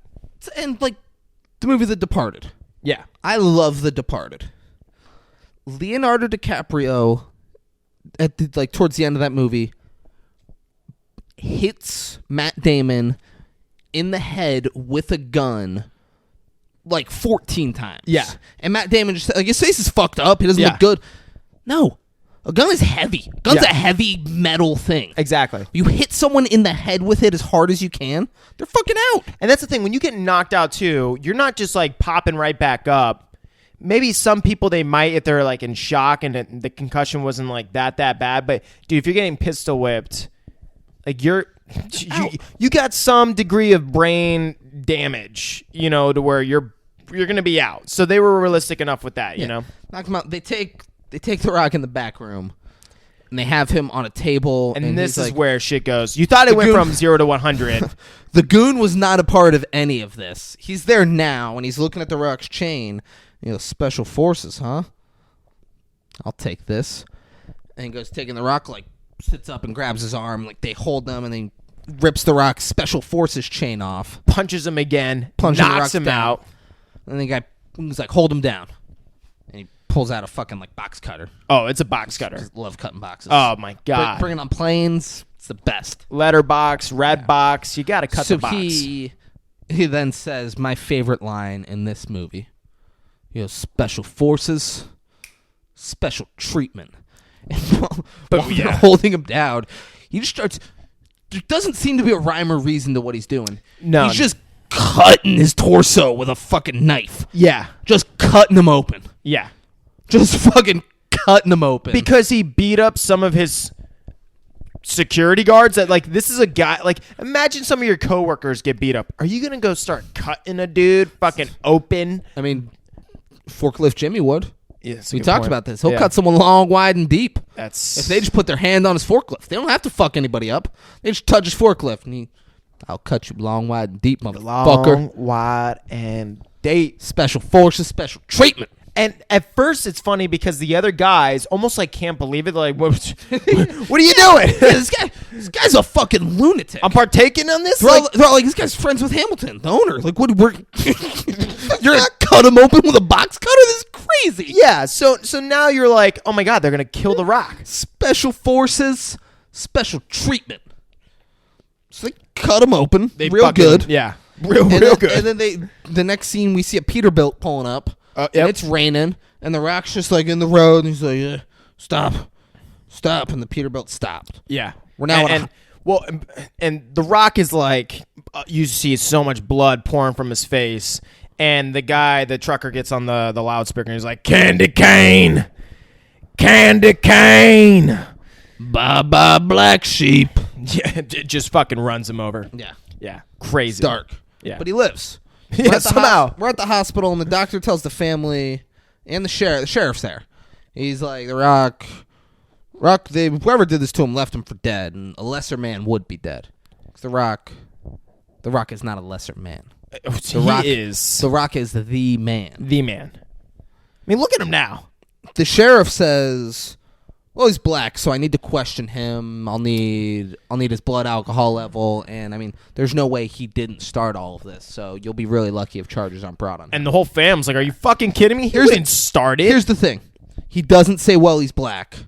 He says everything else. He Yeah. says The Rock probably started it. I need his blood alcohol level. I need to question him. Yeah, and the family immediately is like, "No, he wouldn't start this. That's not him." Yeah, doctor's like, "Well, he's not in any condition to give a statement right now." And he's like, "Well, as soon as he can." The second he's able to, you give me a call. Yeah. This guy is a piece of shit. Also has blonde hair. So if anything, this movie is painting people with blonde hair as pieces of shit. I mean, they are. Yeah. Every one of them. Yeah. Every fucking one of them. Luckily, we don't have blonde hair. Am I What was right? people with blonde hair, people from Polk County, Florida. Yep. They're the worst. They're the worst. Doctor tells cop sister he's going to be fine. Johnny Knoxville walks in the hospital and he steals Someone else's flowers. steals a vase of flowers out of someone's hospital room. And the doctor's like, "Oh my God, what beautiful flowers." He's like, "Thank you. They're from my best friend." Then he walks into the Rock's room and he goes, "Hey, Sarge, so much for our VIP treatment," and sees how fucking bad the Rock looks. It's like, fuck. And he says, "Man, 8 years in the military, you'd have thought they taught you would have taught you a thing or two about fighting." And the Rock smiles. He gets the joke. Like Johnny Knoxville is that good little relief of comedy. the Rock, they talk, and Johnny Knoxville says, I don't know what Rock says to set it up. Johnny Knoxville, "Well, I don't know if you've noticed this, but this ain't exactly home anymore, Rock." Yeah. And see the Rock showing up home. Hector Zeroni holds the door. All because they closed that fucking mill. It's once you close the mill, everything goes to shit. Every old town knows that. Every old town. You got to have a mill. Got to have the old mill. Hector Zeroni holds the door for Rock as he's getting helped in the house, and he's like, "There's some crutches in the garage if you want some." Everybody laughs. Rock's walking in fine. yeah. He's the fucking... He's the Rock, and he walks tall. What doesn't he understand? It's like you gotta fucking spell it out. Hector Zeroni was fucking with him. Sure. He knew he wasn't going to take the crutches. Everyone laughed. No, it was good. And he smiled. He's like, "I got the joke." Yeah. All right, maybe I'm just starting to get it. Hector Zeroni, he's building that rapport with The Rock where, like, clearly The Rock's in a bad way. Yeah. And Hector Zeroni's like, "What do you want, some crutches, man? Like, come on. Come on. Come on." I really wish The Rock was like, "Hey, Toughen go the fuck up. Go dig some fucking holes." That would have been good. That would have been good. That would have been for the viewers. Yes. It would be like, I get it. Oh, he hands him a show. Go dig a hole for me. Yeah. Like, we get it. The Rock's recovering on the couch. He's in pain. He's watching TV with Johnny Knoxville. Johnny Knoxville laughs hysterically at This something. is like another weird, quick type of montage that they give. We just have to see that he gets better, and he does so very quick. So quick. By the third day, he's doing fucking sit-ups. Yeah. Hector Zeroni brings him food and like spills it on the Rock, and the Rock's eating it. He's like, "You make this?" He's like, "Yeah." Something wrong? He's, "It's good, baby. Shit's good." Yeah. He's eating, then he's doing sit-ups, and he's fine. Yeah. He's dusting off the the old fucking Rock. truck and starts up immediately. And then his Rocky Johnson walks up, and he's like, "Yeah, I changed the spark plugs for you." He's like, "I appreciate that." And he's like, "Where you heading?" It's been the Rock's truck. And he goes, "Where you heading?" He goes, "I'm heading to town to pick up supplies. You want to come?" He's like, "Oh, yeah." One thing, though, that the father also says, which builds to the relationship, was like, "Yeah, while you were away choosing a career path that, like, I didn't, like."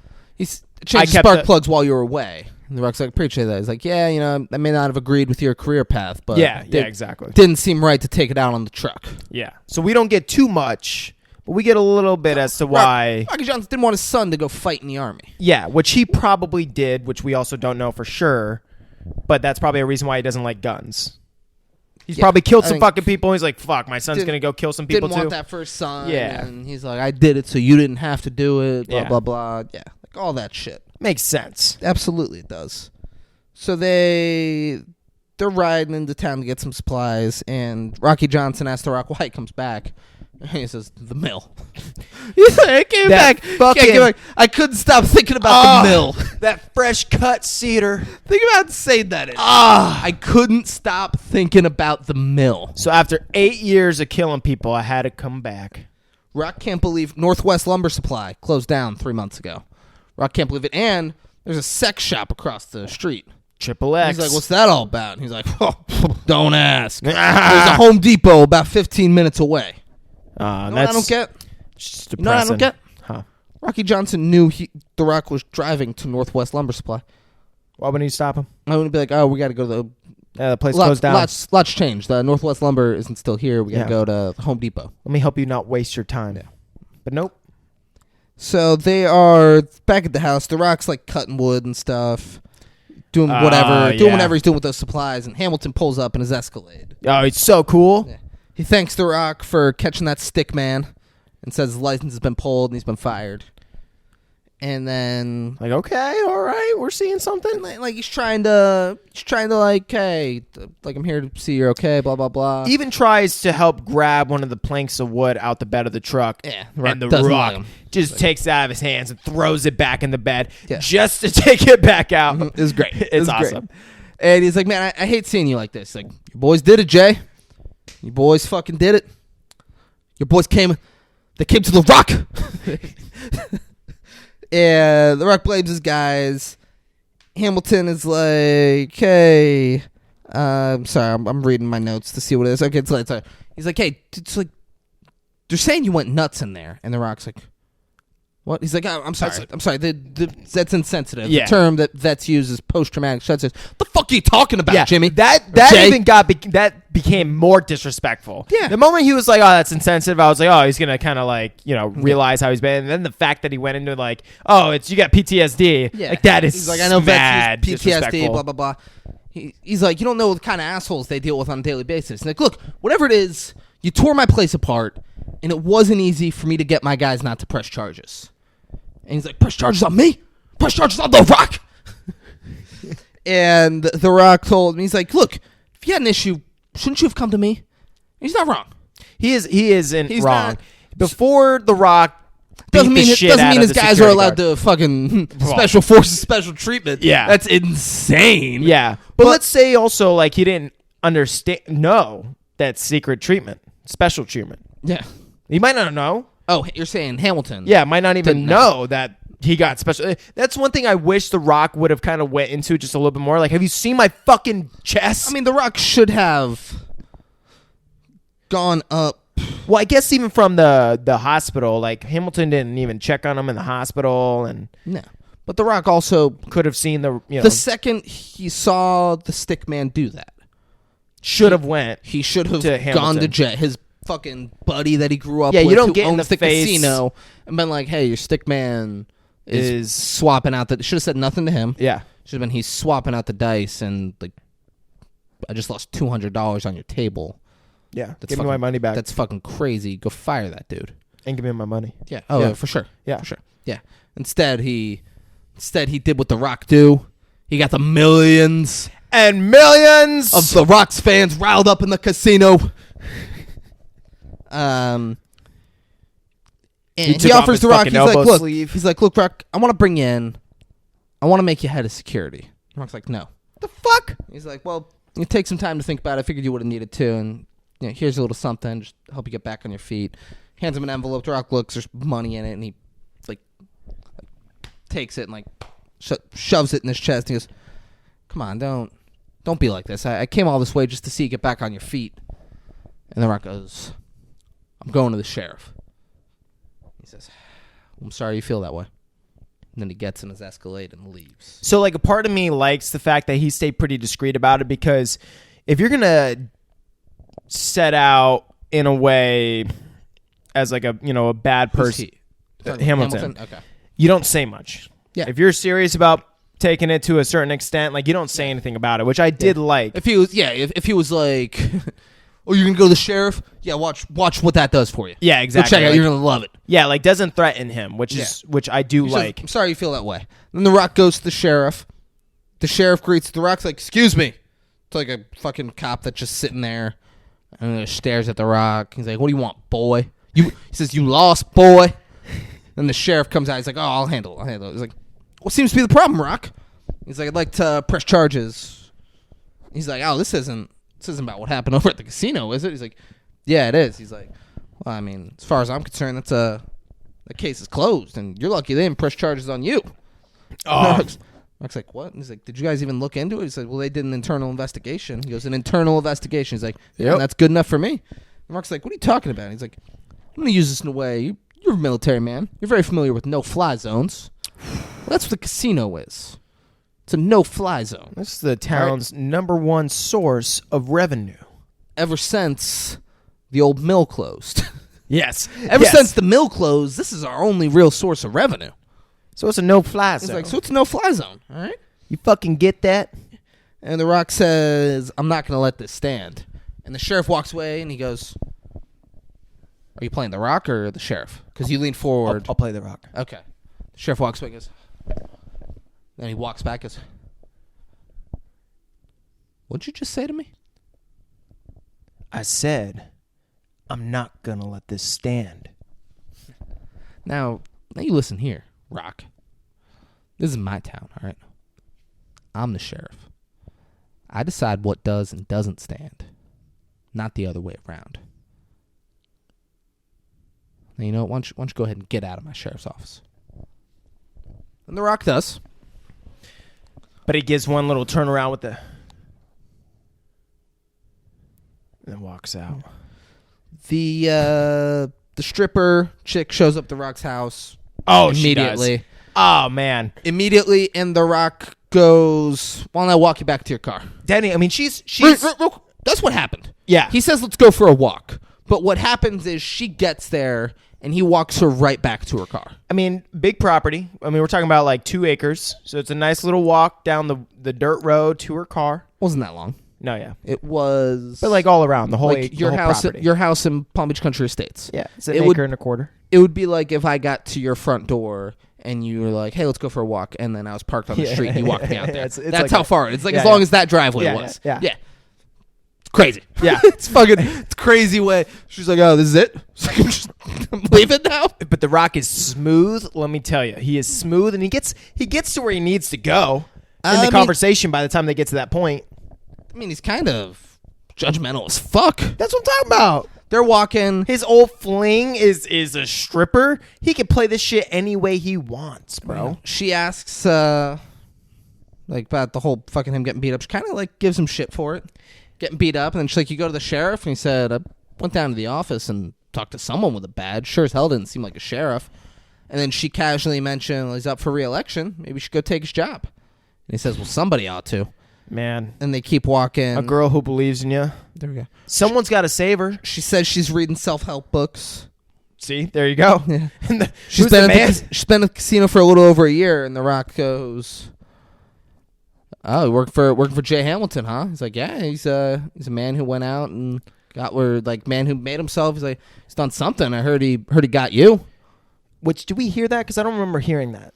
You must have just heard like The a Rock, little, we aren't part of every conversation The Rock has. I guess, yeah.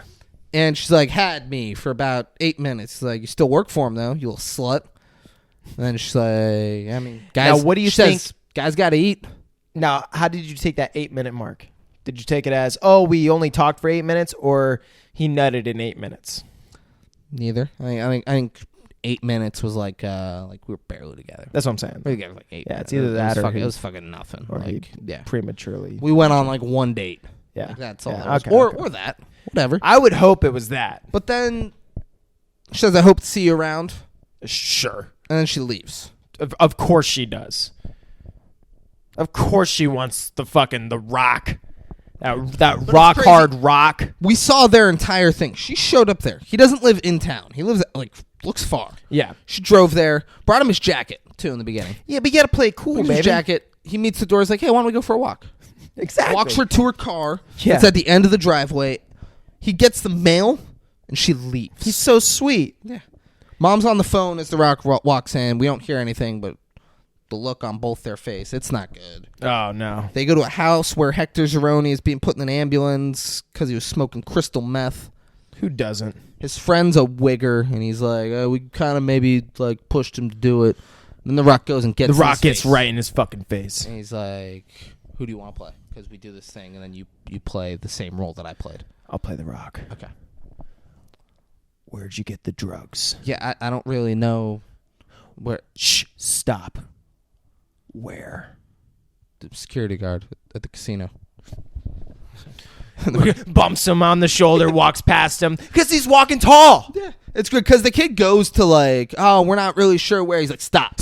Shh, shh. That's what I should have done. Should put my finger up to you. Shh. So just stop. Mom runs up as The Rock's trying to leave, and she's like, hey, Rock, call the cops. He's like, that won't do any good. Then he pulls off, gets to the house. Rocky Johnson's there waiting. He's like, Pete gonna be okay? He's like, he's gonna be fine. Then he goes and he fucking opens the thing with the guns. And Rocky Johnson goes, oh, Rock, come on, no. Not like this. Come on. Don't you be doing this. Which is crazy because his parents know, oh my God, my son's about to go and kill like a shit ton of people. He's grabbing the shotgun, loading it up. Like, this is it. This is the last time my son is free. Because after this, he even says, they're going to be coming for you, Rock. He said, there's no coming back from this. He's like, oh, I'm holding the shotgun. I'm holding the shotgun, and I'm leaving angry. Of course there's no coming back. I know. He pulls up at the casino, gets out, and cocks the gun. And nice touch. It was 2 old women at the casino. Yeah. A casino during the day? Yeah. It is all old women. Yeah. So I love that that's what it was. And they freak out. He cocks it, and they're like, oh! And then The Rock has like a minute where he's like, oh my God, I can't. What is he doing now? He goes, I can't walk into a casino with a fucking shotgun and just start blowing people away. I'll get the fucking electric chair. I can't do this. That's why we think before we do. And it's a pure example is why you got to think before you do. Yeah, just take a moment. Just take a breath. Take a second. He puts the gun back in the truck. So he rationalizes and he says, you know what? I'm not going to go kill him with a shotgun. I'm going to beat their brains in with a bat. No. With a stick. No, just a 2x4. And you know what they call that stick? Just a normal 2x4. He's done nothing to it. He's holding just a 2x4.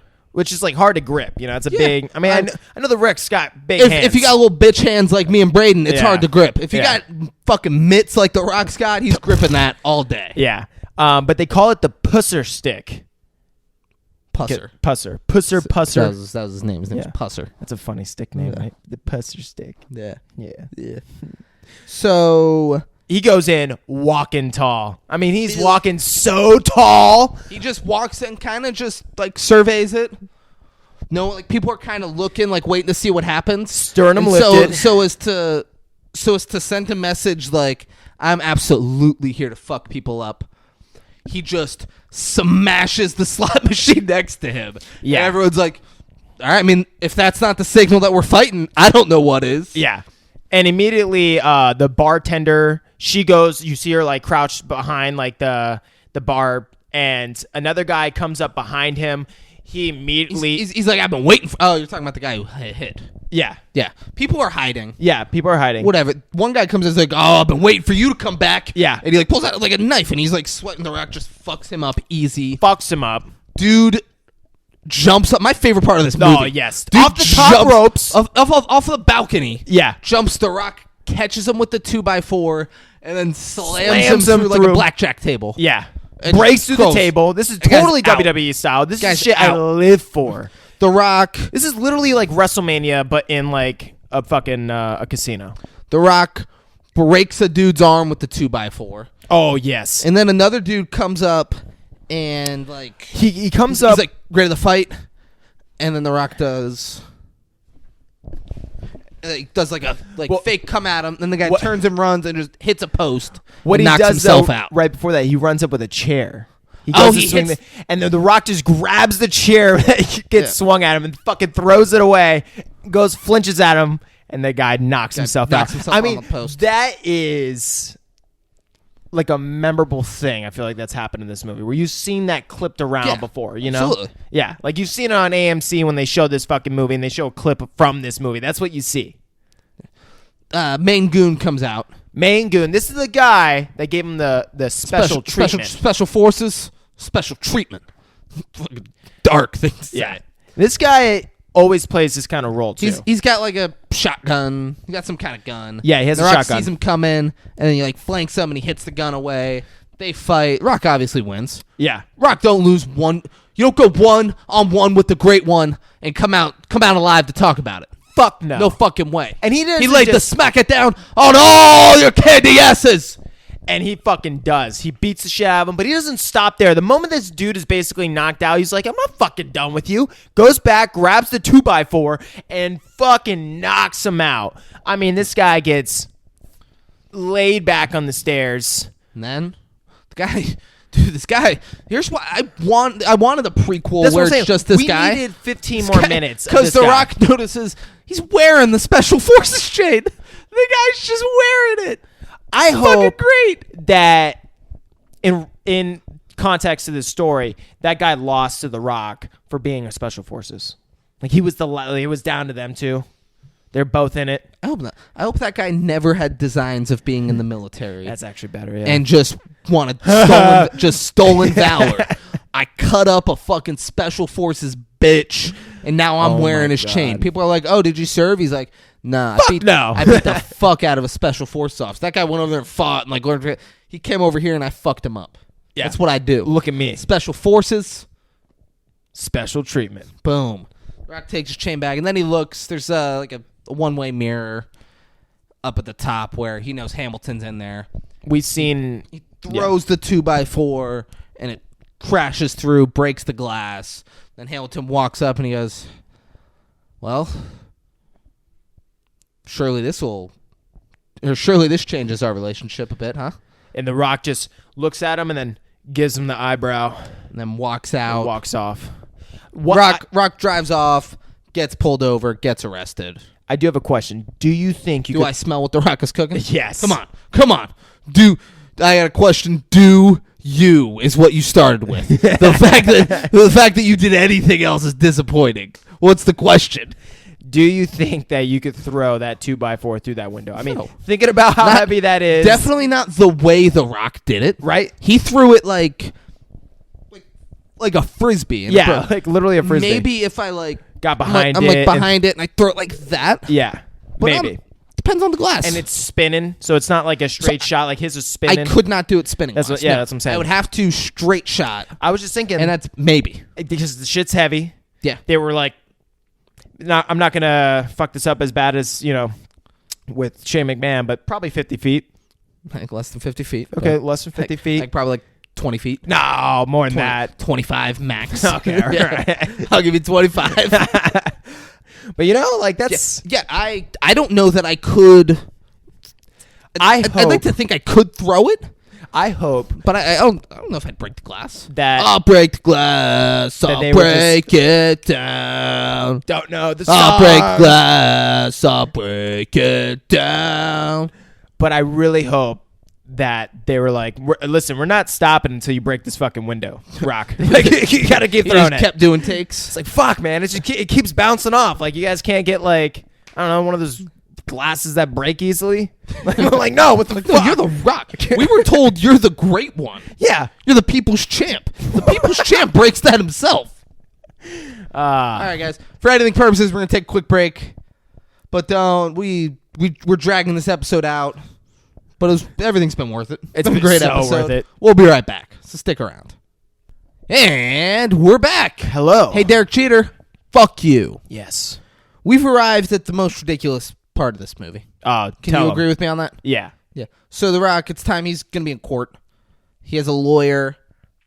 And the lawyer's like, hey, you plead guilty. And you're going to do 3 months house arrest and some community service. Not that bad. He's like, this is a sweetheart of a deal. If you go in there and you lose, you're looking at 18 years. Yeah. So he's looking at 18 years in prison. 18. Or if he just pleads guilty, they'll give him 3 months house arrest and community service. And you're going up against the sheriff office, all the sheriffs, basically this small town that has connections with this judge. Like, in reality, you're never going to win this. You might as well take your best option, which is those 3 months house arrest, and plead guilty. That's fucking cake. Yeah. He absolutely did. The Rock's like, no, I'm not pleading guilty. No, I was justified in what I did. They're like, all right, we'll go to court. And, the goon takes the stand and, all the other security people, and they're all just acting, they're painting The Rock as a monster who came in. They were all terrified. The guy who The Rock did the flinch at made him run to the post. the lawyer specifically asks him, he's like, did he give you any sort of a warning, any chance to defend yourself? And the guy's like, no. No, he didn't. I loved that. I loved it. Because they don't show up ask anyone else that question. They show him ask him that question, which is great. I really wish they would have pressed him on, hey, you came into this casino beating up everyone because you think one person of the security guards or someone who works at the casino, which you don't even know who, sold your nephew drugs, or your cousin, whatever. He's a fucking loose cannon. It's insane how we handled this. No, exactly. And maybe, be a better big brother to your, younger cousin or nephew, whatever. Uncle. A better uncle. Yeah, be a better uncle next time. Maybe go tell your nephew not to do drugs instead of beating the shit out of a bunch of people who don't even know what's going on. No. No, you show up at that casino and you just start smashing slot machines and you start fucking dudes up. Smash, smash. And that's what the fucking Rock did. So that's everyone's up on the stand, and it's like the bartender chick's like, I was terrified. He was a complete psychopath. Oh my God. Like everyone is up there taking the stand. Just like, this guy's a monster. He's terrible. Look how big he is. He's violent. He's highly trained. And he's every dangerous. time they cut back to Hamilton, and Hamilton's just like, yeah. Just nodding people on the stand. That's right. And then The Rock notices his lawyer looks over at Hamilton, and Hamilton like shoots him a glance and like a nod. And The Rock then looks at his lawyer and he goes, "You're fired." Yeah. This is how you're fired. And you know what he does? He stands tall. He stands up. He's like, "Your Honor, I'd like to represent myself." And the judge is like, "You sure about this, man?" He's like, "You can't request a mistrial by doing this, I guess. You can't use this as a defense to request a mistrial. Can't be like, I didn't get good representation. I'd like to declare a mistrial." I guess it's all correct because I didn't see any goofs or fun facts makes about sense. it. You can't say, I'm going to represent myself and then want a mistrial because you didn't get fair legal representation. Yeah. If you're choosing to represent yourself, you have to understand you're not a fucking lawyer. I wonder, though, if he was actually, if you would be able to do that. Where represent you could yourself? Just like right there on the spot. Wouldn't you have to go through the judge process? Would absolutely. So I don't think the court case would continue in that moment. Okay. I think... Yeah. They'd reconvene. Yeah. Probably. Yeah, that's what I was saying. I don't know. Yeah. Who the fuck knows? Who knows? So The Rock doesn't deny anything. And the judge is like, "So you're admitting you're guilty?" He goes, "I am not guilty of anything." I would love if the judge was like, "Don't point at me." Yeah. This is my courtroom. Point at me. Are you kidding me? He's like, "I was justified in what I did." And then The Rock goes on this speech about how the town's changed. People used to walk tall in this town. They wouldn't have traded the mill for a crooked casino. They wouldn't have stood by while drugs were being sold to teenagers. And the judge's like, "The fuck are you doing, man?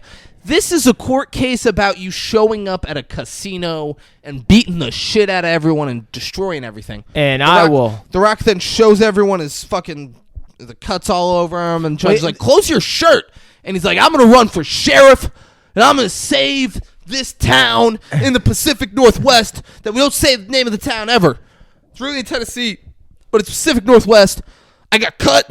I'm going to be the sheriff, and that's that." And all the old people are like, yeah. People are like, nah, and they're like, yeah, he should be the sheriff. The judge the entire time's like, if you say another word, if you do that again, I'm going to charge you with contempt. And he's like, look at my wounds.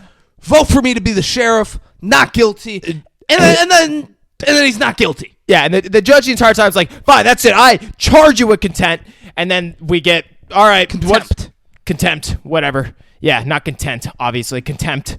And then the jurors finally like, all right, well, we find him not guilty. And everyone goes crazy. Yeah. The Rock goes, there's a 2x4 up there. It's like an evidence, and they have it there. It wouldn't have been there still. No. And he goes and he rips the evidence tag off and goes, this is mine. Yeah. To the judge. Yeah. I would love if the judge like, no. You're not fucking walking anywhere. Evidence. Put that fucking back down. The courtroom is chanting, Sheriff Vaughn. Sheriff Vaughn. His name's Chris Vaughn. Sheriff Vaughn. Sheriff Rock. That's what I heard. I don't know about you. I didn't hear Vaughn. I heard Rock. Here's my very big issue with the entire movie at this point. Give it to me. The sheriff drops the Rock off at his house, says, it's election month. I'm your guy, and hands him a pamphlet. So far, the Rock has played football. He's gone to a casino. He's received the special. He's been the VIP. He's then been special treatment. He was in the hospital. He recovered from that. beat the fuck out of everyone. He went and got some shit at the town supplies. Yeah. His fucking nephew smoked crystal meth. He went back to the casino, beat everyone up, got arrested, awaited trial, had a full trial, found not guilty, and runs for sheriff. All within a month. All within the election month. Yeah. I was just thinking, no. In reality, a month would have went by. I probably wouldn't even have left the house yet. And here's the thing. Here's the thing. Sheriff didn't need to say election month. He could have said, got elections coming up. Soon. Yeah. Don't even say soon. Yeah. Got elections coming up. I'm your guy. Yeah. That is all. And then whatever. You can be like, yeah, it's coming up in 6 months. Yeah, it is kind of silly planner. for the writing to build this constraint around now something that you have to portray to the audience. All of this had to happen. And can you just get on the ballot? Yeah. Right? Can you just go be on the ballot? Well, I guess in this fucking small town, you could do anything. As long as you walk tall. As long as you got to walk tall. You got to keep your chest out. Sternum lifted. You got to walk tall, and you got to love the mill. You got to love the mill. All right? If you don't love the mill, you can go fuck yourself. If you don't know what fresh cut cedar smells like, you can go fuck yourself. You don't belong in the Pacific Northwest town that this movie takes place. All right? If you don't love the mill, if you don't appreciate the smell of fresh cut cedar, what are you doing? Can you smell fresh cut cedar? Can you? Because The Rock can. It's the fucking Rock can. That's why The Rock came home. Yeah. After 8 years of killing.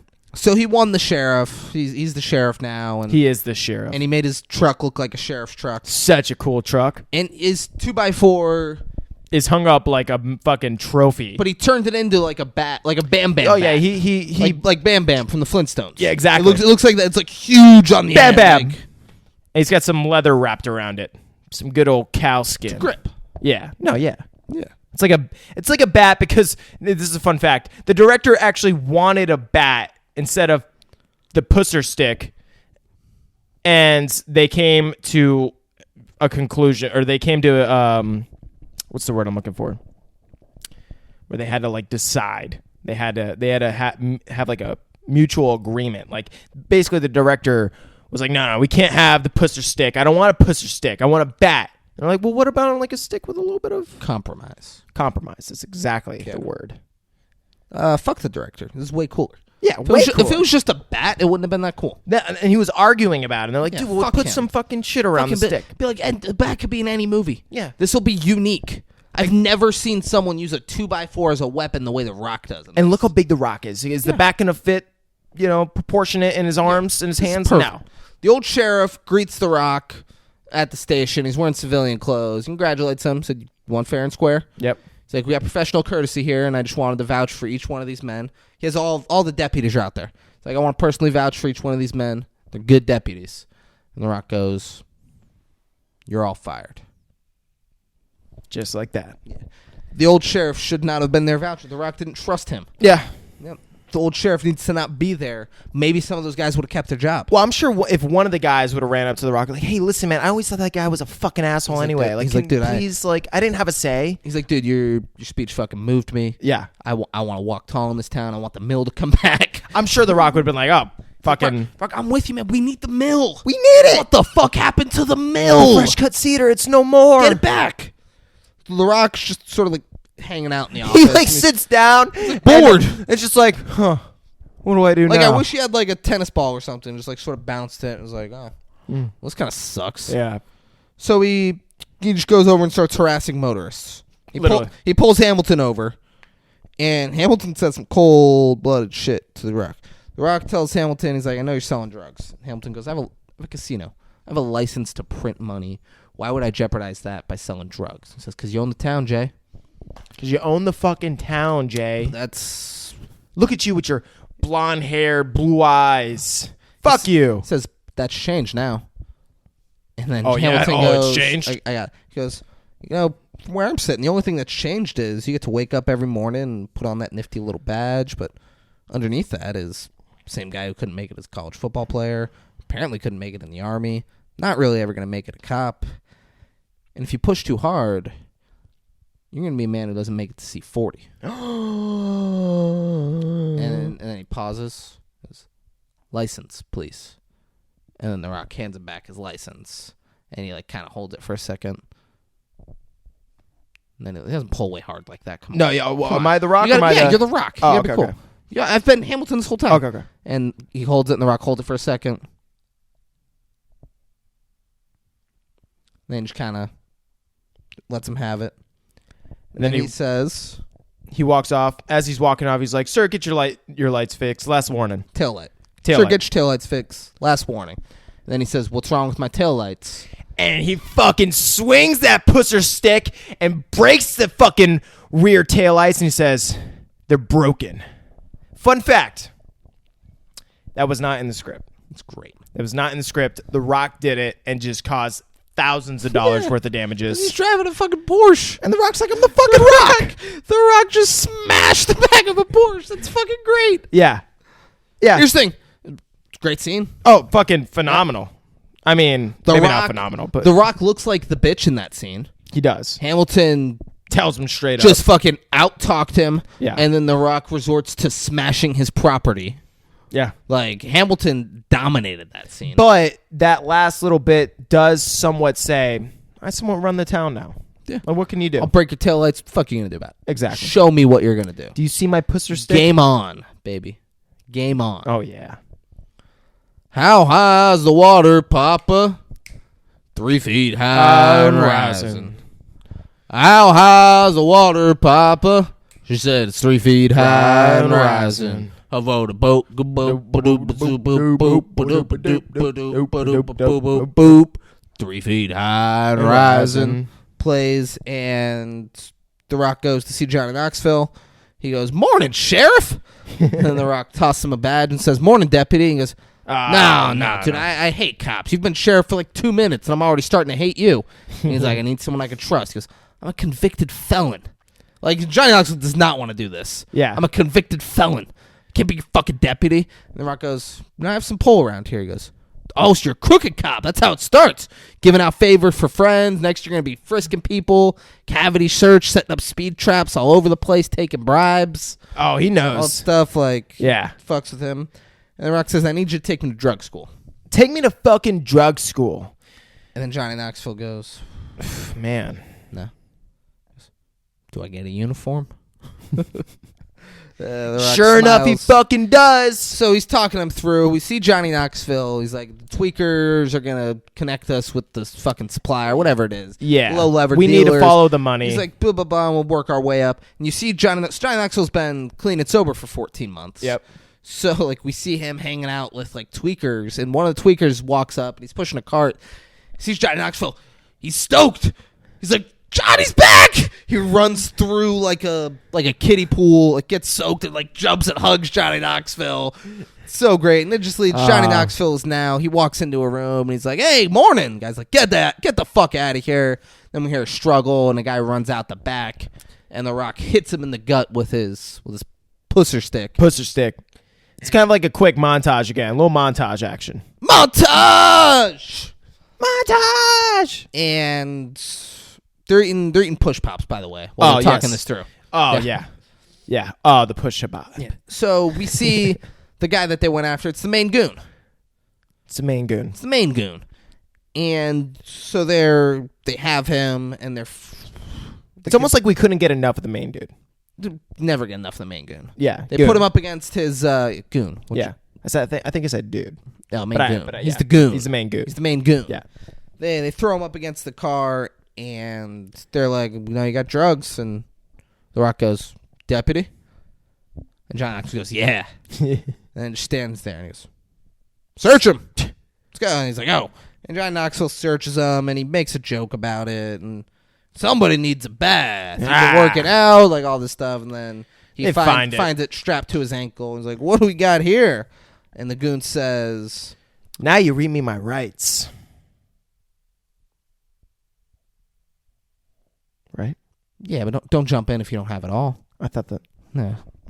Don't fucking jump in if you don't have it. I thought that was. He goes, this is the part where you read me my rights, and I call my lawyer. Ah. Yeah.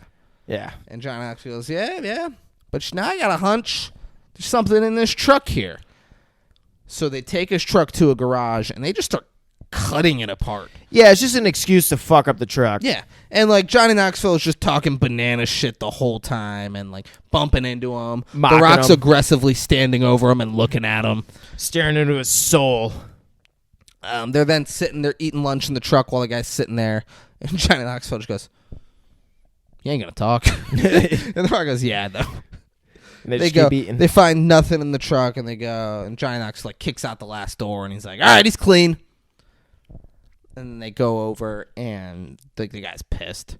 Oh, yeah. And he's like, "So, anything you want to tell us?" He's like, "I actually do. I've got some information for you, and it's actually not just me. There's quite a few people that are in on it." And the Rock goes, "All right, we'll spit it out. Love to hear it." And he goes, "You're gonna get hurt." Starts barking. And then they start laughing. Yeah. This guy's amazing. He thought it was going to terrify them.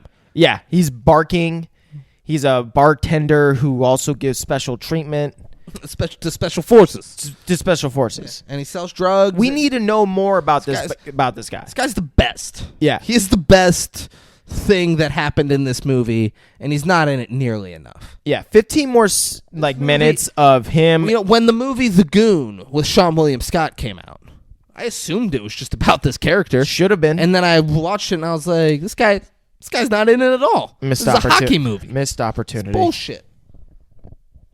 Goon 2 with Sean William Scott. Still nothing. It's fucking bullshit. It's like they don't even understand. Just be about. This is The Goon. Rocky Johnson asked The Rock, like, why does it always have to be your fight?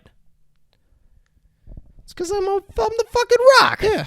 He doesn't like I'm what the Rock- people's champ. He doesn't like what The Rock's doing. The Rock tries giving him a gun, and he's like, I don't want the gun. He's like, just take the fucking gun.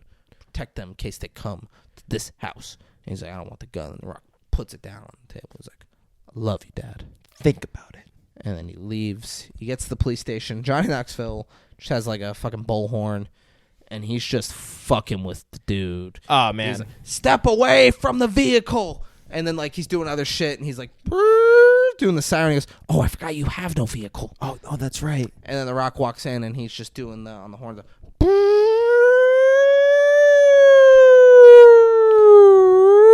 And he's just looking at him and nodding. Yeah. And then The Rock walks in. And he's like, oh, hey, Sheriff. He's like, can I talk to you?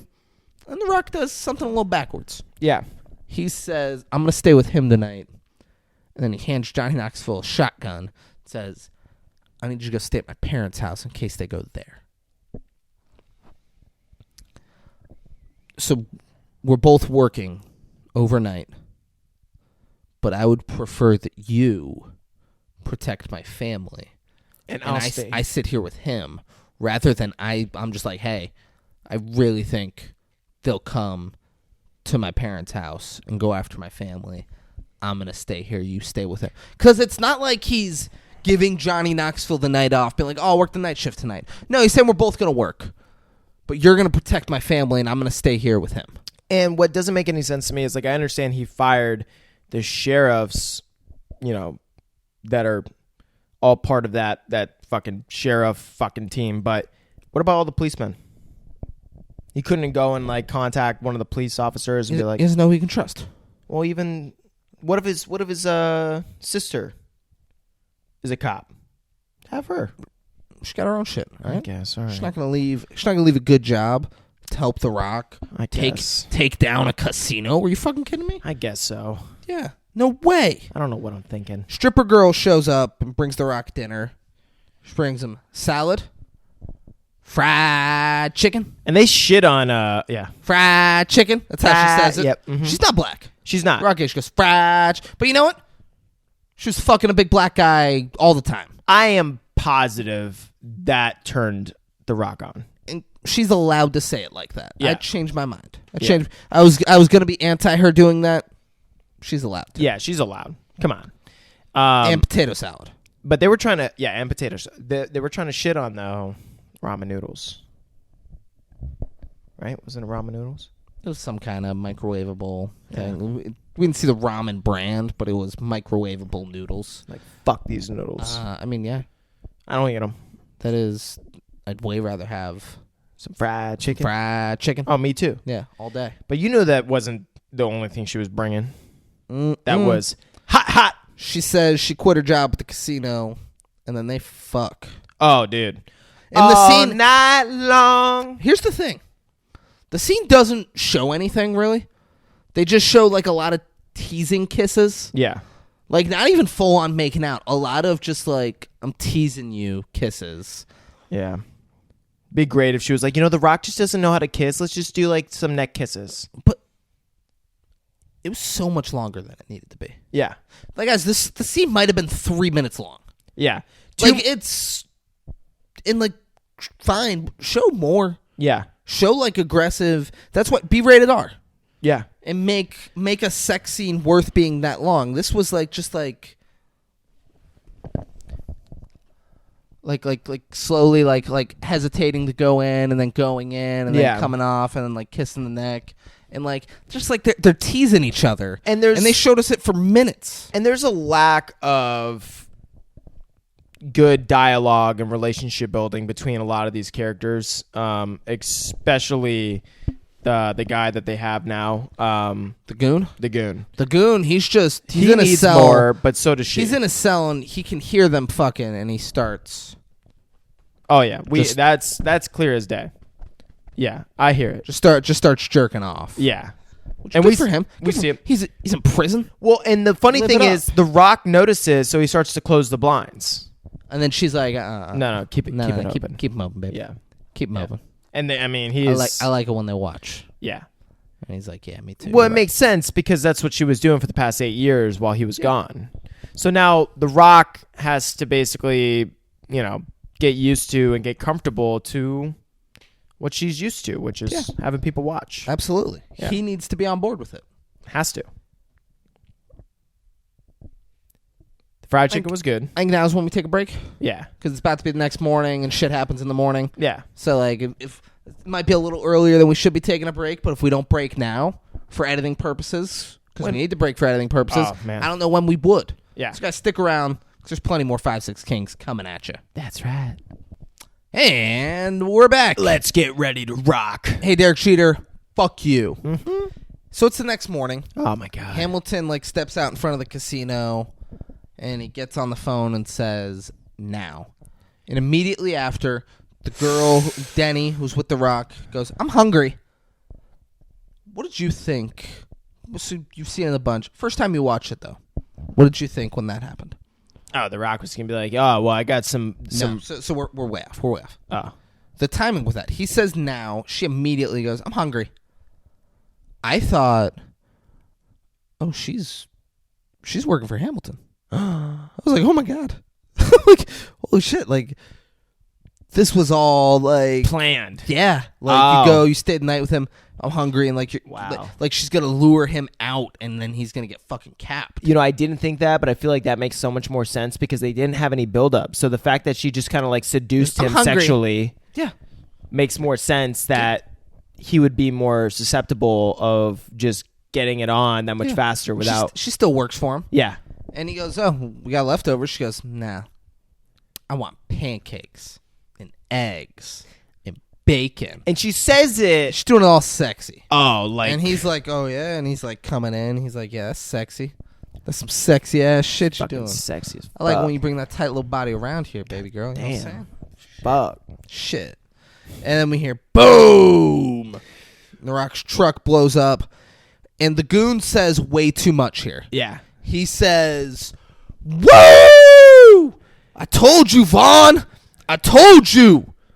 Who needs to step away from the vehicle now? A truck for a truck. He's hyped. He's a truck for a truck, baby. A truck for a truck. Here's the thing. That's too much. One of those, sure. Who needs to step away from the vehicle now? Great line. A truck for a truck. Great line. Yeah. One of them. Yeah. Go to boom. Boom. I told you, Vaughn. I told you.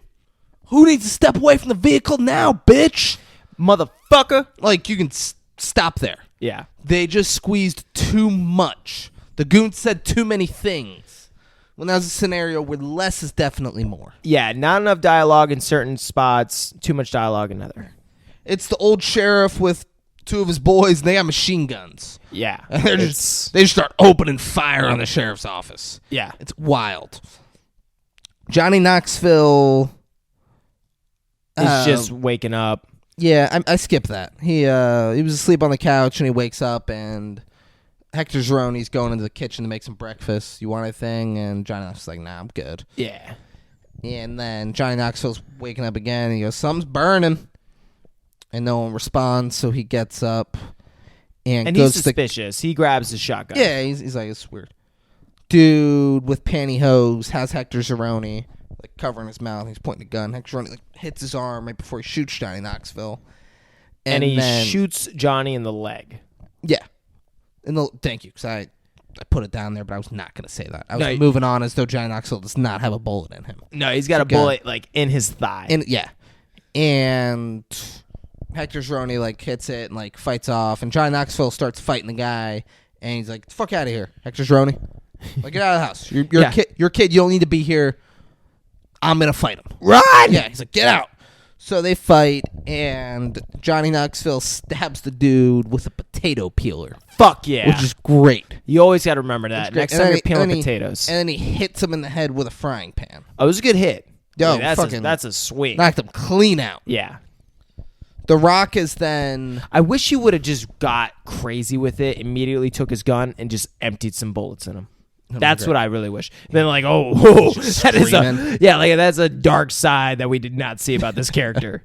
That just came to life. The Rock is then... We're back. It gets very smoking aces here. Yeah. I try to clean up some stories before I move on to the smoky. next, but The Rock shoots some holes into the floor of... Cause it's like a trailer. Yeah. Of the sheriff's station. And like kicks it through. So now there's a hole. So, and Hector Zeroni's like, hey, I dig holes, all right? Hector Zeroni's like, hey, you teach me how to read, I'll dig your holes for you. I'll fucking teach you how to dig holes. Sounds like a pretty good deal, huh? Yeah, I'll dig my hole real quick, and then I hop in there, I help you dig your hole, and then you teach me some words later. And The Rock says, no.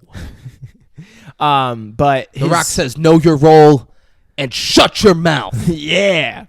But he sees his little slut just about to get fucking killed because she doesn't know what to do in the action. Oh, come on. We just established she's working for the other. She's a controlled little. She's a Mona Lisa. Lil Wayne covers it in a song. They use this girl to just rob this guy, just to set him up. That's all she's being used for. Just to set up The Rock to get killed, and The Rock saves her life. So she's standing there, about to take a bullet, and The Rock dives, tackles her, and then throws her underground. So get the fuck down that hole. Is that bitch? Give me your phone. Yeah, Mona Lisa. Yeah, great song. Great song, and well, it's a crazy story for a song too, because like they go over a whole story. Yeah. The poor dude that happened to. It's just Lil Wayne and Kendrick Lamar. Yeah, and now the guy's like, oh, I'm fucking this hottie. Nah, they're just fucking robbing. Oh, you love rappers killing your pussy? Well, I'm killing myself. And he says it like that. Like I'm like, damn, Kendrick. They give him such a bitch voice. It's great. Yeah. It's oh God. I love rappers killing your pussy. Well, I'm killing myself. Yeah, dude. It's so fucking. I'm like, whoa. So fucking dark. I'm like, wow, man. That's so dark. Especially for Kendrick to put on that voice. Yeah. I'm like, man, this is. It's personal. So dark that it makes you think Lil Wayne and Kendrick Lamar did that. Or has that happened to them? No, because they're the rappers. Oh yeah, they did that, and the guy killed himself, and they were mocking that, and they were like, "We're making a fucking song about this, bro." Yeah, we did it. The guy's family's got to listen, knowing that that's what happened. Wow, they're fucking monsters. Crazy. Great poll. Thanks. Great poll, Mona Lisa. He has her hide, and he's like, "When I say now, you start shooting." Goon is yelling from in there. He's like, his cell's getting shot up. They don't give a fuck that he's in there. Yeah. They're shooting everything. And he's like hiding, and he's like, oh, Rock, you gotta fucking help me, man. I'm fucking trapped. They're shooting. This is insane. I'm in a jail cell. No fucking duh. The Rock won't let him out until he tells him where the meth lab is. Swear to God. Yeah. The Rock will not let him out. He's like, oh, you want to get out? What's it worth to you? Where's the lab? And he's like, screw you. The Rock's like, all right, later. He goes, hey, all right. It's at the mill. Boom. It's at the mill. Just let me out. It's at the fucking mill. That's why he closed that shit down. And the moment he lets him out, the moment he's about to let him out, this dude gets up and gets shot. Boom. So The Rock, The Rock lets that man die. Yes. Because if The Rock let him out, The Rock's like, oh shit, yeah, I can't let him. He's in our custody. I can't let him die in the cell. I need to go get him. The guy doesn't die. Yep. The Rock's like, let me squeeze a little bit out of him. Yeah. The guy tells him where the operation is. It's at the mill. And The Rock's like, all right, now you die. Now you fucking die. Back at the house, the family is being put on the couch. It's mom, dad, sister. Sister's been disarmed. Yep.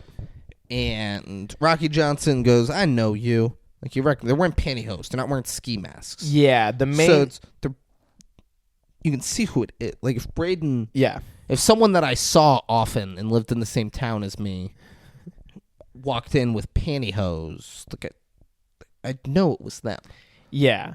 And this is the same dude that's pointing the shotgun at the family. It's the same dude who ran into the pole from getting scared from The Rock's flinch. And the other guy's just another guy at the... Yeah, the security or some shit. But Rocky Johnson says, I know you. And he goes, oh, yeah? And then he takes off his pantyhose and then he pistol whips Rocky Johnson. Here's the thing. This is by far the more fun of the jobs. Oh, yeah. You're either going to shoot up the station or you get to put the family on the couch and beat up an elderly man. Oh, come on. I'm beating up the elderly man 10 times out of 10. Because, like, when else are you going to have that opportunity? Fucking never. Yeah. Are you kidding me? Yeah. I've so far been on this earth for almost 28 years. Wow. 27 years, 10 months, and what's today's date? 10 months and 3 days. Yep. And I have beaten up 0 elderly men in that time. Just shows you how rare of an experience that truly is. You got to take it. Yeah, you got to bask in it. You got to take it. If you're given the opportunity, you got to take it. Mm-hmm. So, yeah, he doesn't give a fuck. He takes it off, throws it. He's struggling downstairs, and then goes down and sees that his boy's laid out. There's blood everywhere. Oh, yeah. Johnny Knoxville uses a blood trail to lure him over to a closet where it looks like Johnny Knoxville's hiding. Johnny Knoxville's on the other side, and he goes, hey, drop it. And he's behind the couch. The gun. It's behind the couch. It's great. Everyone saw it coming. Besides that dude. I thought he was in the closet. I was like, oh, man, Johnny knows you're in the closet. But He's you know gonna he get was somewhere around there that dude's not checking enough of. Closet.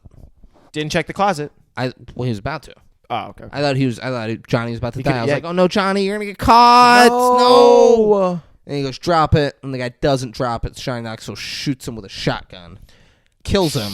And he goes, hey, you okay? Johnny's never killed someone before.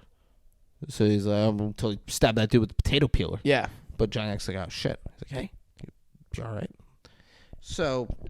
But then he fucking loves it and shoots him again. Just keeps and then starts emptying the clip. Like, I mean, it was kind of and then takes the guy's blood, starts licking it, just rubbing his face in the puts blood. Puts it on his face as like war paint. Yeah, it was some misfit type of mentality. He goes, I am fucking God. Yeah, like he was. You saw. You know, I know you've never listened to the Misfits. I haven't. Maybe I actually have. I don't know. There's the thing. Pretty good. Oh, they're very good. I love them. That is absolutely a misfit mentality. Wipe the blood, 1,000%. There we go. Nice. You hit the nail on the head. Let's go. But there's a lot of contradictions, and let's keep going, and I'll say after once we finish up this scene. Cop's sister kicks the last guy down the stairs, and Johnny Knoxville wasn't ready, and he tries to shoot him, and then they get into a shootout, and we cut back to The Rock. Yeah. The Rock is under the building. He kills the 2 deputies. One's like about to throw a grenade into the thing, and The Rock kills him right before that. Yeah. Which, why aren't you starting there? Well, yeah. Throw the grenade in, and then definitely dead. Yeah. But whatever. Teach their own, I guess. Yeah. I would throw the grenade first. Like, oh, shit, we're shooting? Let me throw this right now.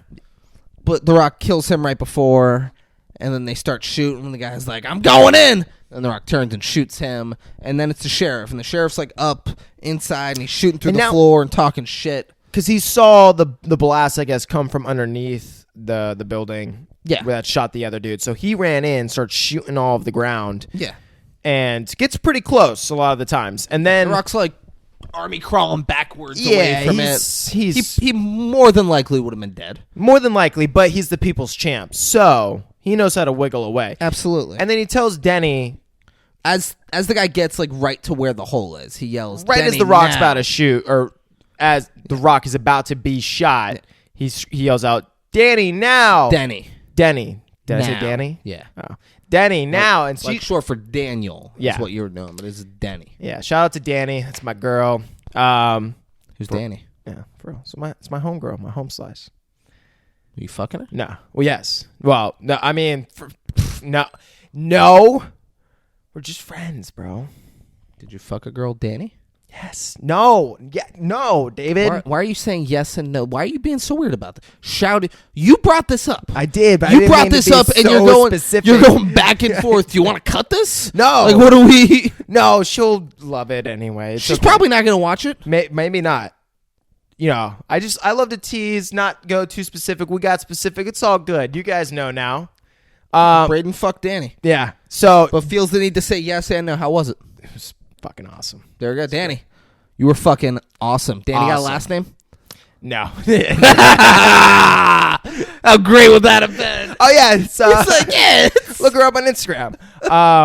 So he says now. So she starts shooting, and fucking guy turns to her and just fucking lights her up. Just shoots her full of fucking holes. Denny is dead.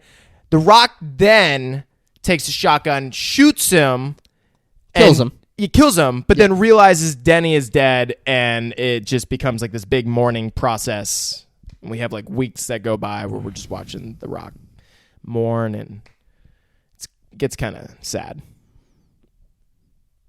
Would have been funnier if The Rock didn't care that she was dead.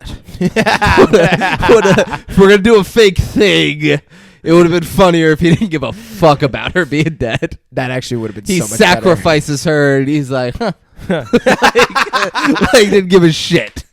better. Well, that worked out exactly how I planned. Last man standing. Yeah. And he Yeah. blows the smoke off his gun. then he just walks out. But no, she's alive, but he does kills Kills the sheriff. the old sheriff with the shotgun.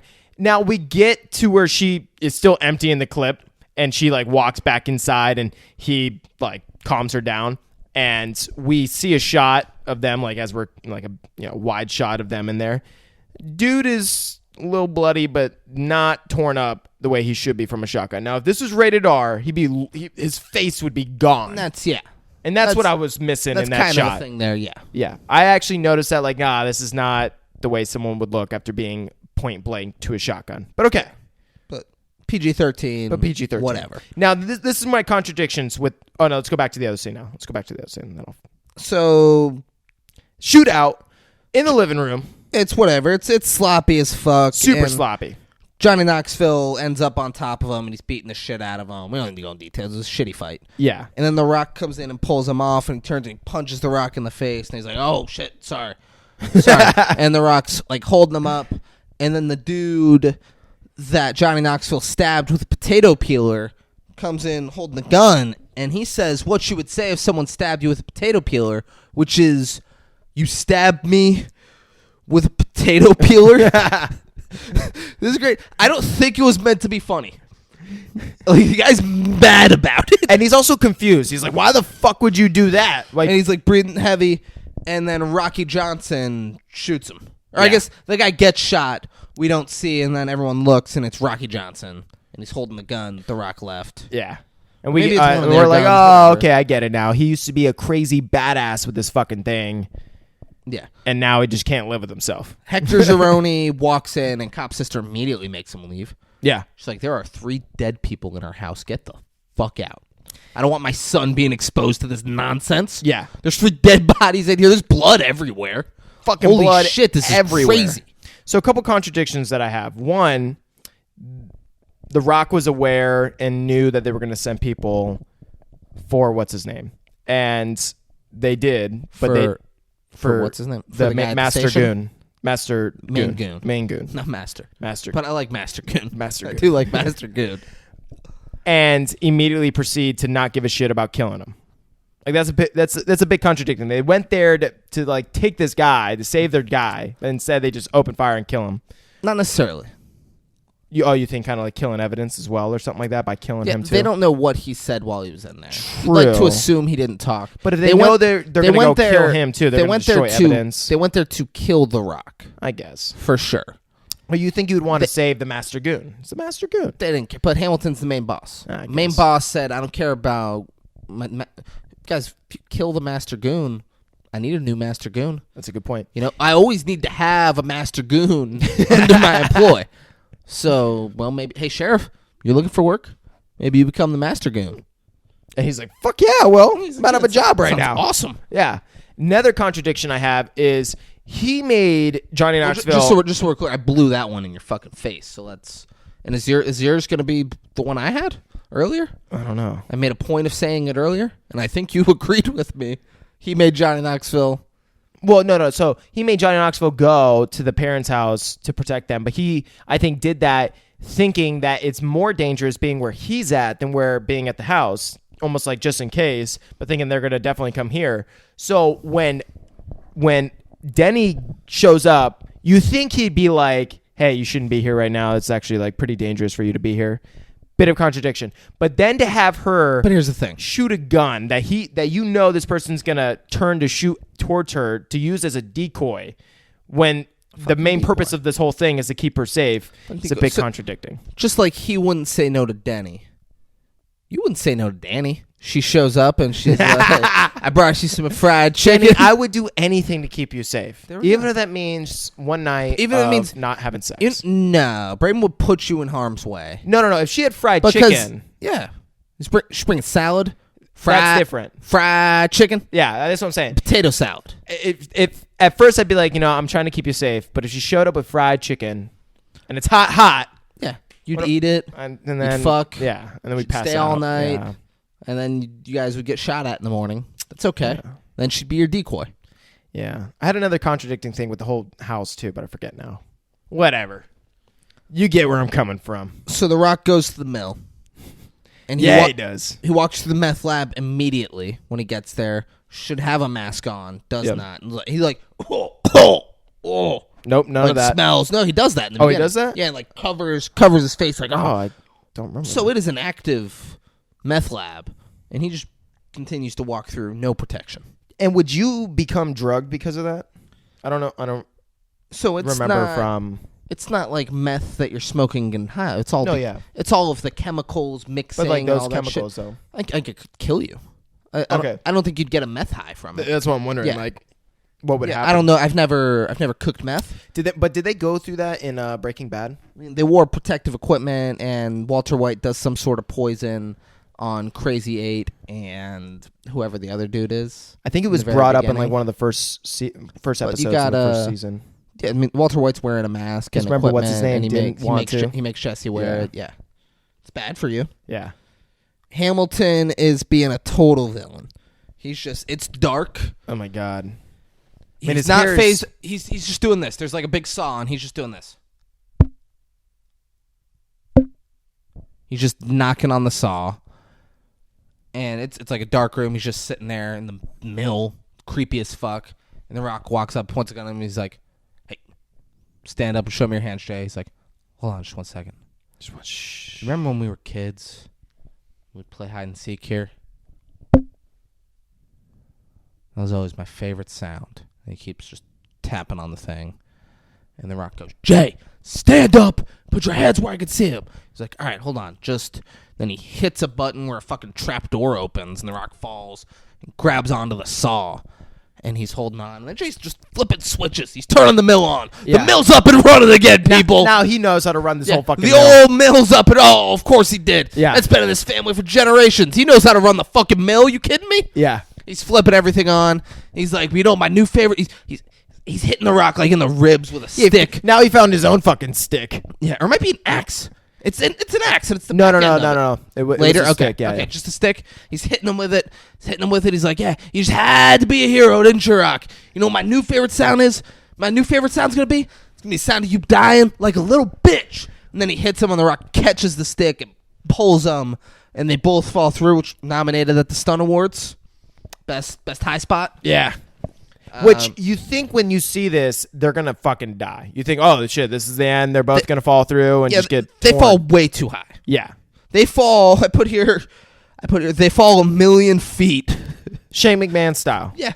I said they fall about 1,000,000 feet. Could be 200. Could And be then 100. Hamilton and Rock both stand up, and Hamilton throws the Rock through like these doors that go to the outside. And that's another 50 feet. Yeah, the Rock falls, like hits his head and back, and dude, even and on his film, knee. you're like, damn, that he took a fall. his knee is what gets fucked up. I don't think The Rock's cousin was in that take either. You see The Rock's face, fucking. I mean, it was The Rock's cousin. You get the Yeah, Rock's, I'm sure. And Yeah. then there was a crash pad. There's no one hit the real ground. No, I know. Yeah, fucking asshole.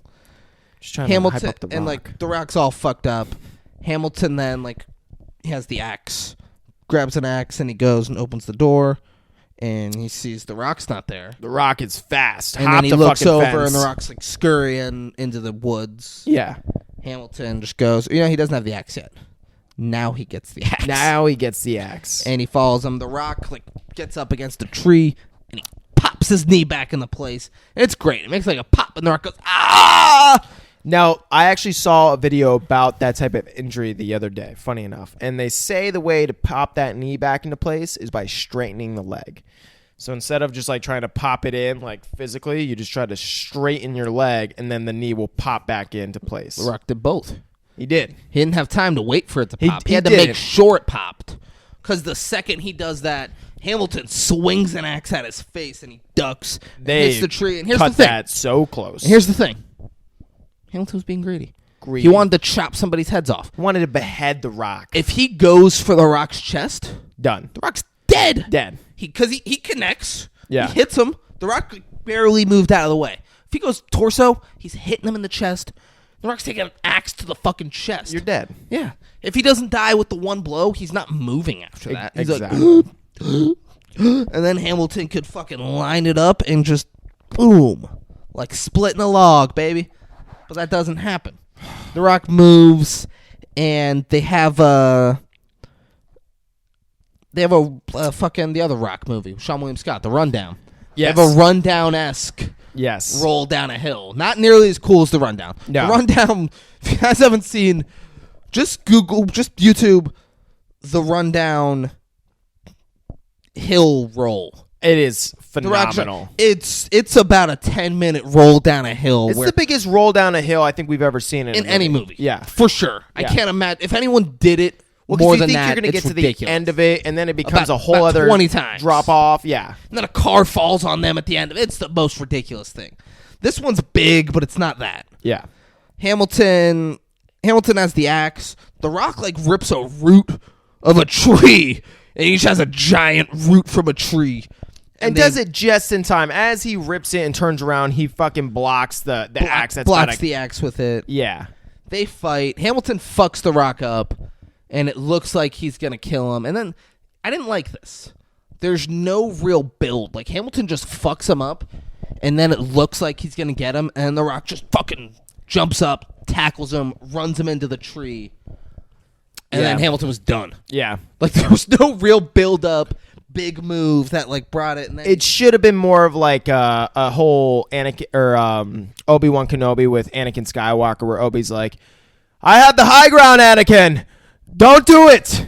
should have been exactly like that. And then Anakin's like, "You underestimate my power," and he jumps, flips, and Obi-Wan just cuts his fucking legs off and arms off, and he's like, "I hate you." And that's what it should have been like. It should have been the Rock catching the axe, turning the tables, starts chopping off his fucking legs, and he just can't have it. He just can't take it. He's like, he's just screaming from the dirt, "I fucking hate you." Instead, the Rock just kind of wins. Yeah.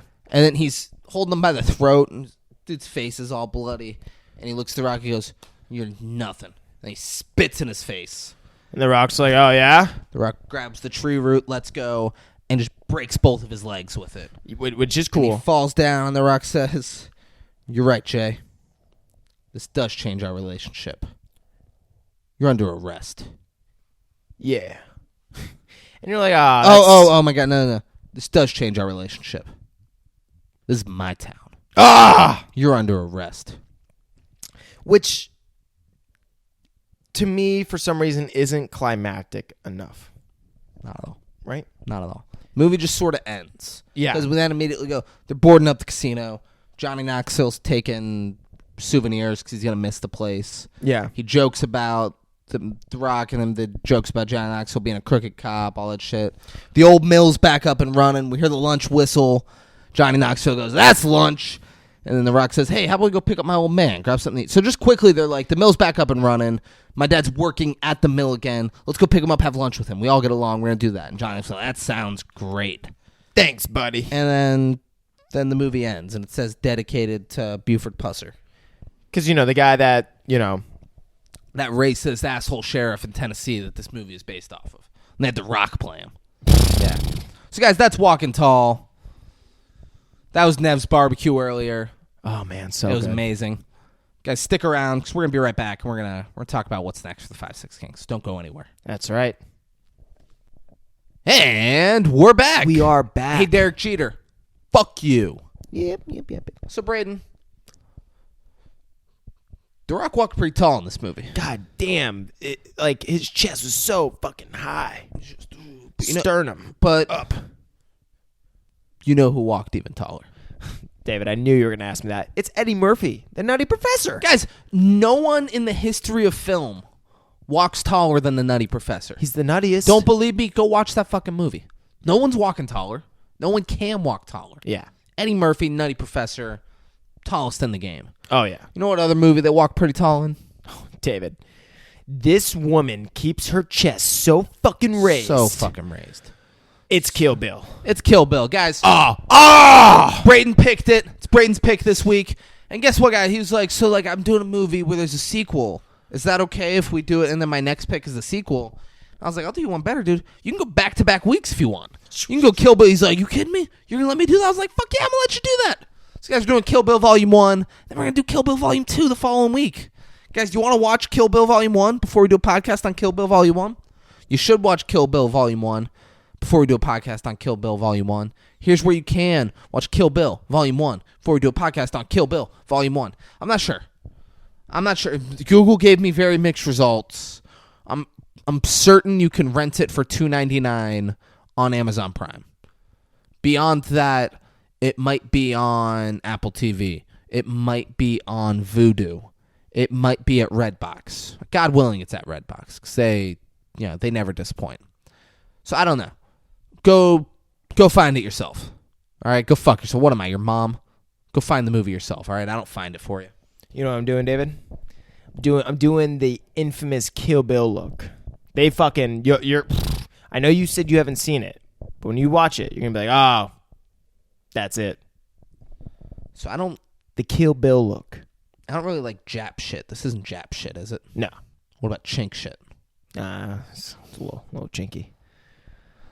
I can't wait. Are there feet in it? Oh my God. There's some fucking feet. Honestly, Quentin Tarantino. There we go. Yeah. He's getting so many shots of the feet. Honestly, now that you say that, there's so many feet shots that come to mind. Yeah. That you're going to be. That's what he does. Yeah. That's what he does. That's his thing. Yeah. Love it. Feet. Love it. All right, guys, I'm in. Killing. Braden, so we did Walking Tall because someone pretended to be Corbin Finlayson and told us to do Walking Tall. Yep. Mm-hmm. Doing Kill Bill Volumes 1 and 2 because it's your choice. Uh-huh. We did Kai because that was my pick. Yeah. And so, let's say the person pretending to be Corbin Finlayson. Yeah.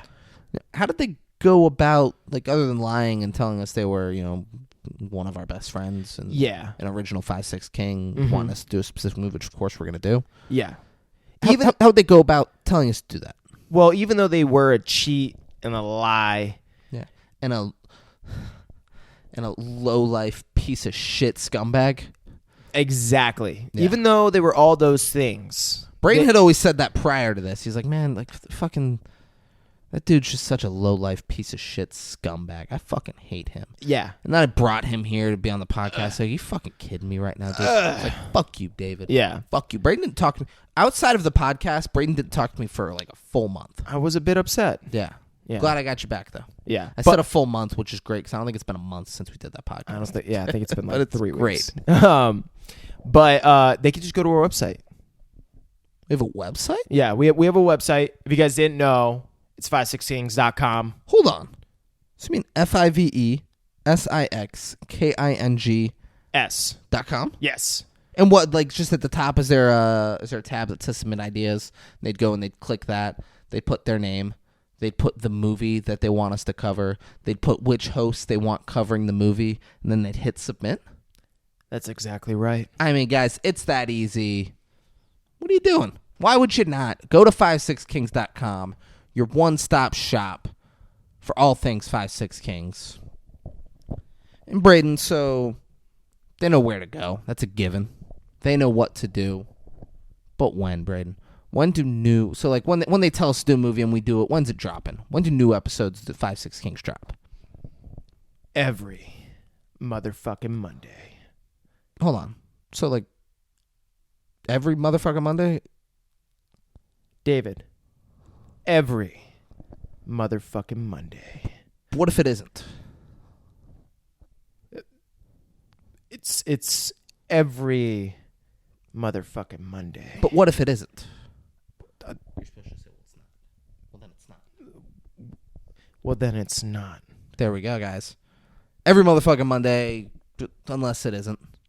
Because if it isn't, then it can't be. You know? Unless it's not. You're committing too much to the thing. Like, I think you overestimate the amount of people that are watching the episode. I think you underestimate. No, here's the thing. You're overestimate. So, like, the people with the audio are just like, why is Braden not really saying anything or playing into the bit that they always do at the end of the episode? Because most people aren't watching right now. They don't see you doing the stare, the sideways glance. Most people aren't 3 hours and 15 minutes into it watching us. I'm Kill Billing it. Yeah. Right? But the audio doesn't know that. That's the your audio point. is just like, they got no rhythm here to close this out. Audio. They got fucking nothing going on. Audio, go watch Kill Bill. Then watch Braden kill Bill it here. Yeah. I'm not asking for much. Yeah. So guys, there you go. Every motherfucking Monday, unless it's not. Unless it's not. Guys, thanks for watching. Thanks for listening. Go to NEVS, where I went on their Instagram just a second ago. They have a motto that I did not say the whole time. They didn't ask me to say it. They didn't ask me to say a fucking thing, by the way. I went and got the food, and Mark's the guy who gave it to me. Tommy wasn't there, unfortunately. And Mark's giving me the food. I was like, so is there anything Tommy doesn't want me to say? I was like, is there anything Tommy wants me to say, like, do you, like a fucking motto, something like that? Is there anything he doesn't want me to do? And the guy's like, no, I think he just wants you to kind of do, whatever you do. I said, so I'll probably cuss and be loud and, like, I love your food, and I'll make it very clear how much I love the food, because I fucking do. Oh, yeah. And he was like, yeah, it'll be great. Just like the last video. I was like, just like the last video. He's like, perfect. Awesome. Yeah. Love those guys over at NEVS. But their motto is, we're always smoking.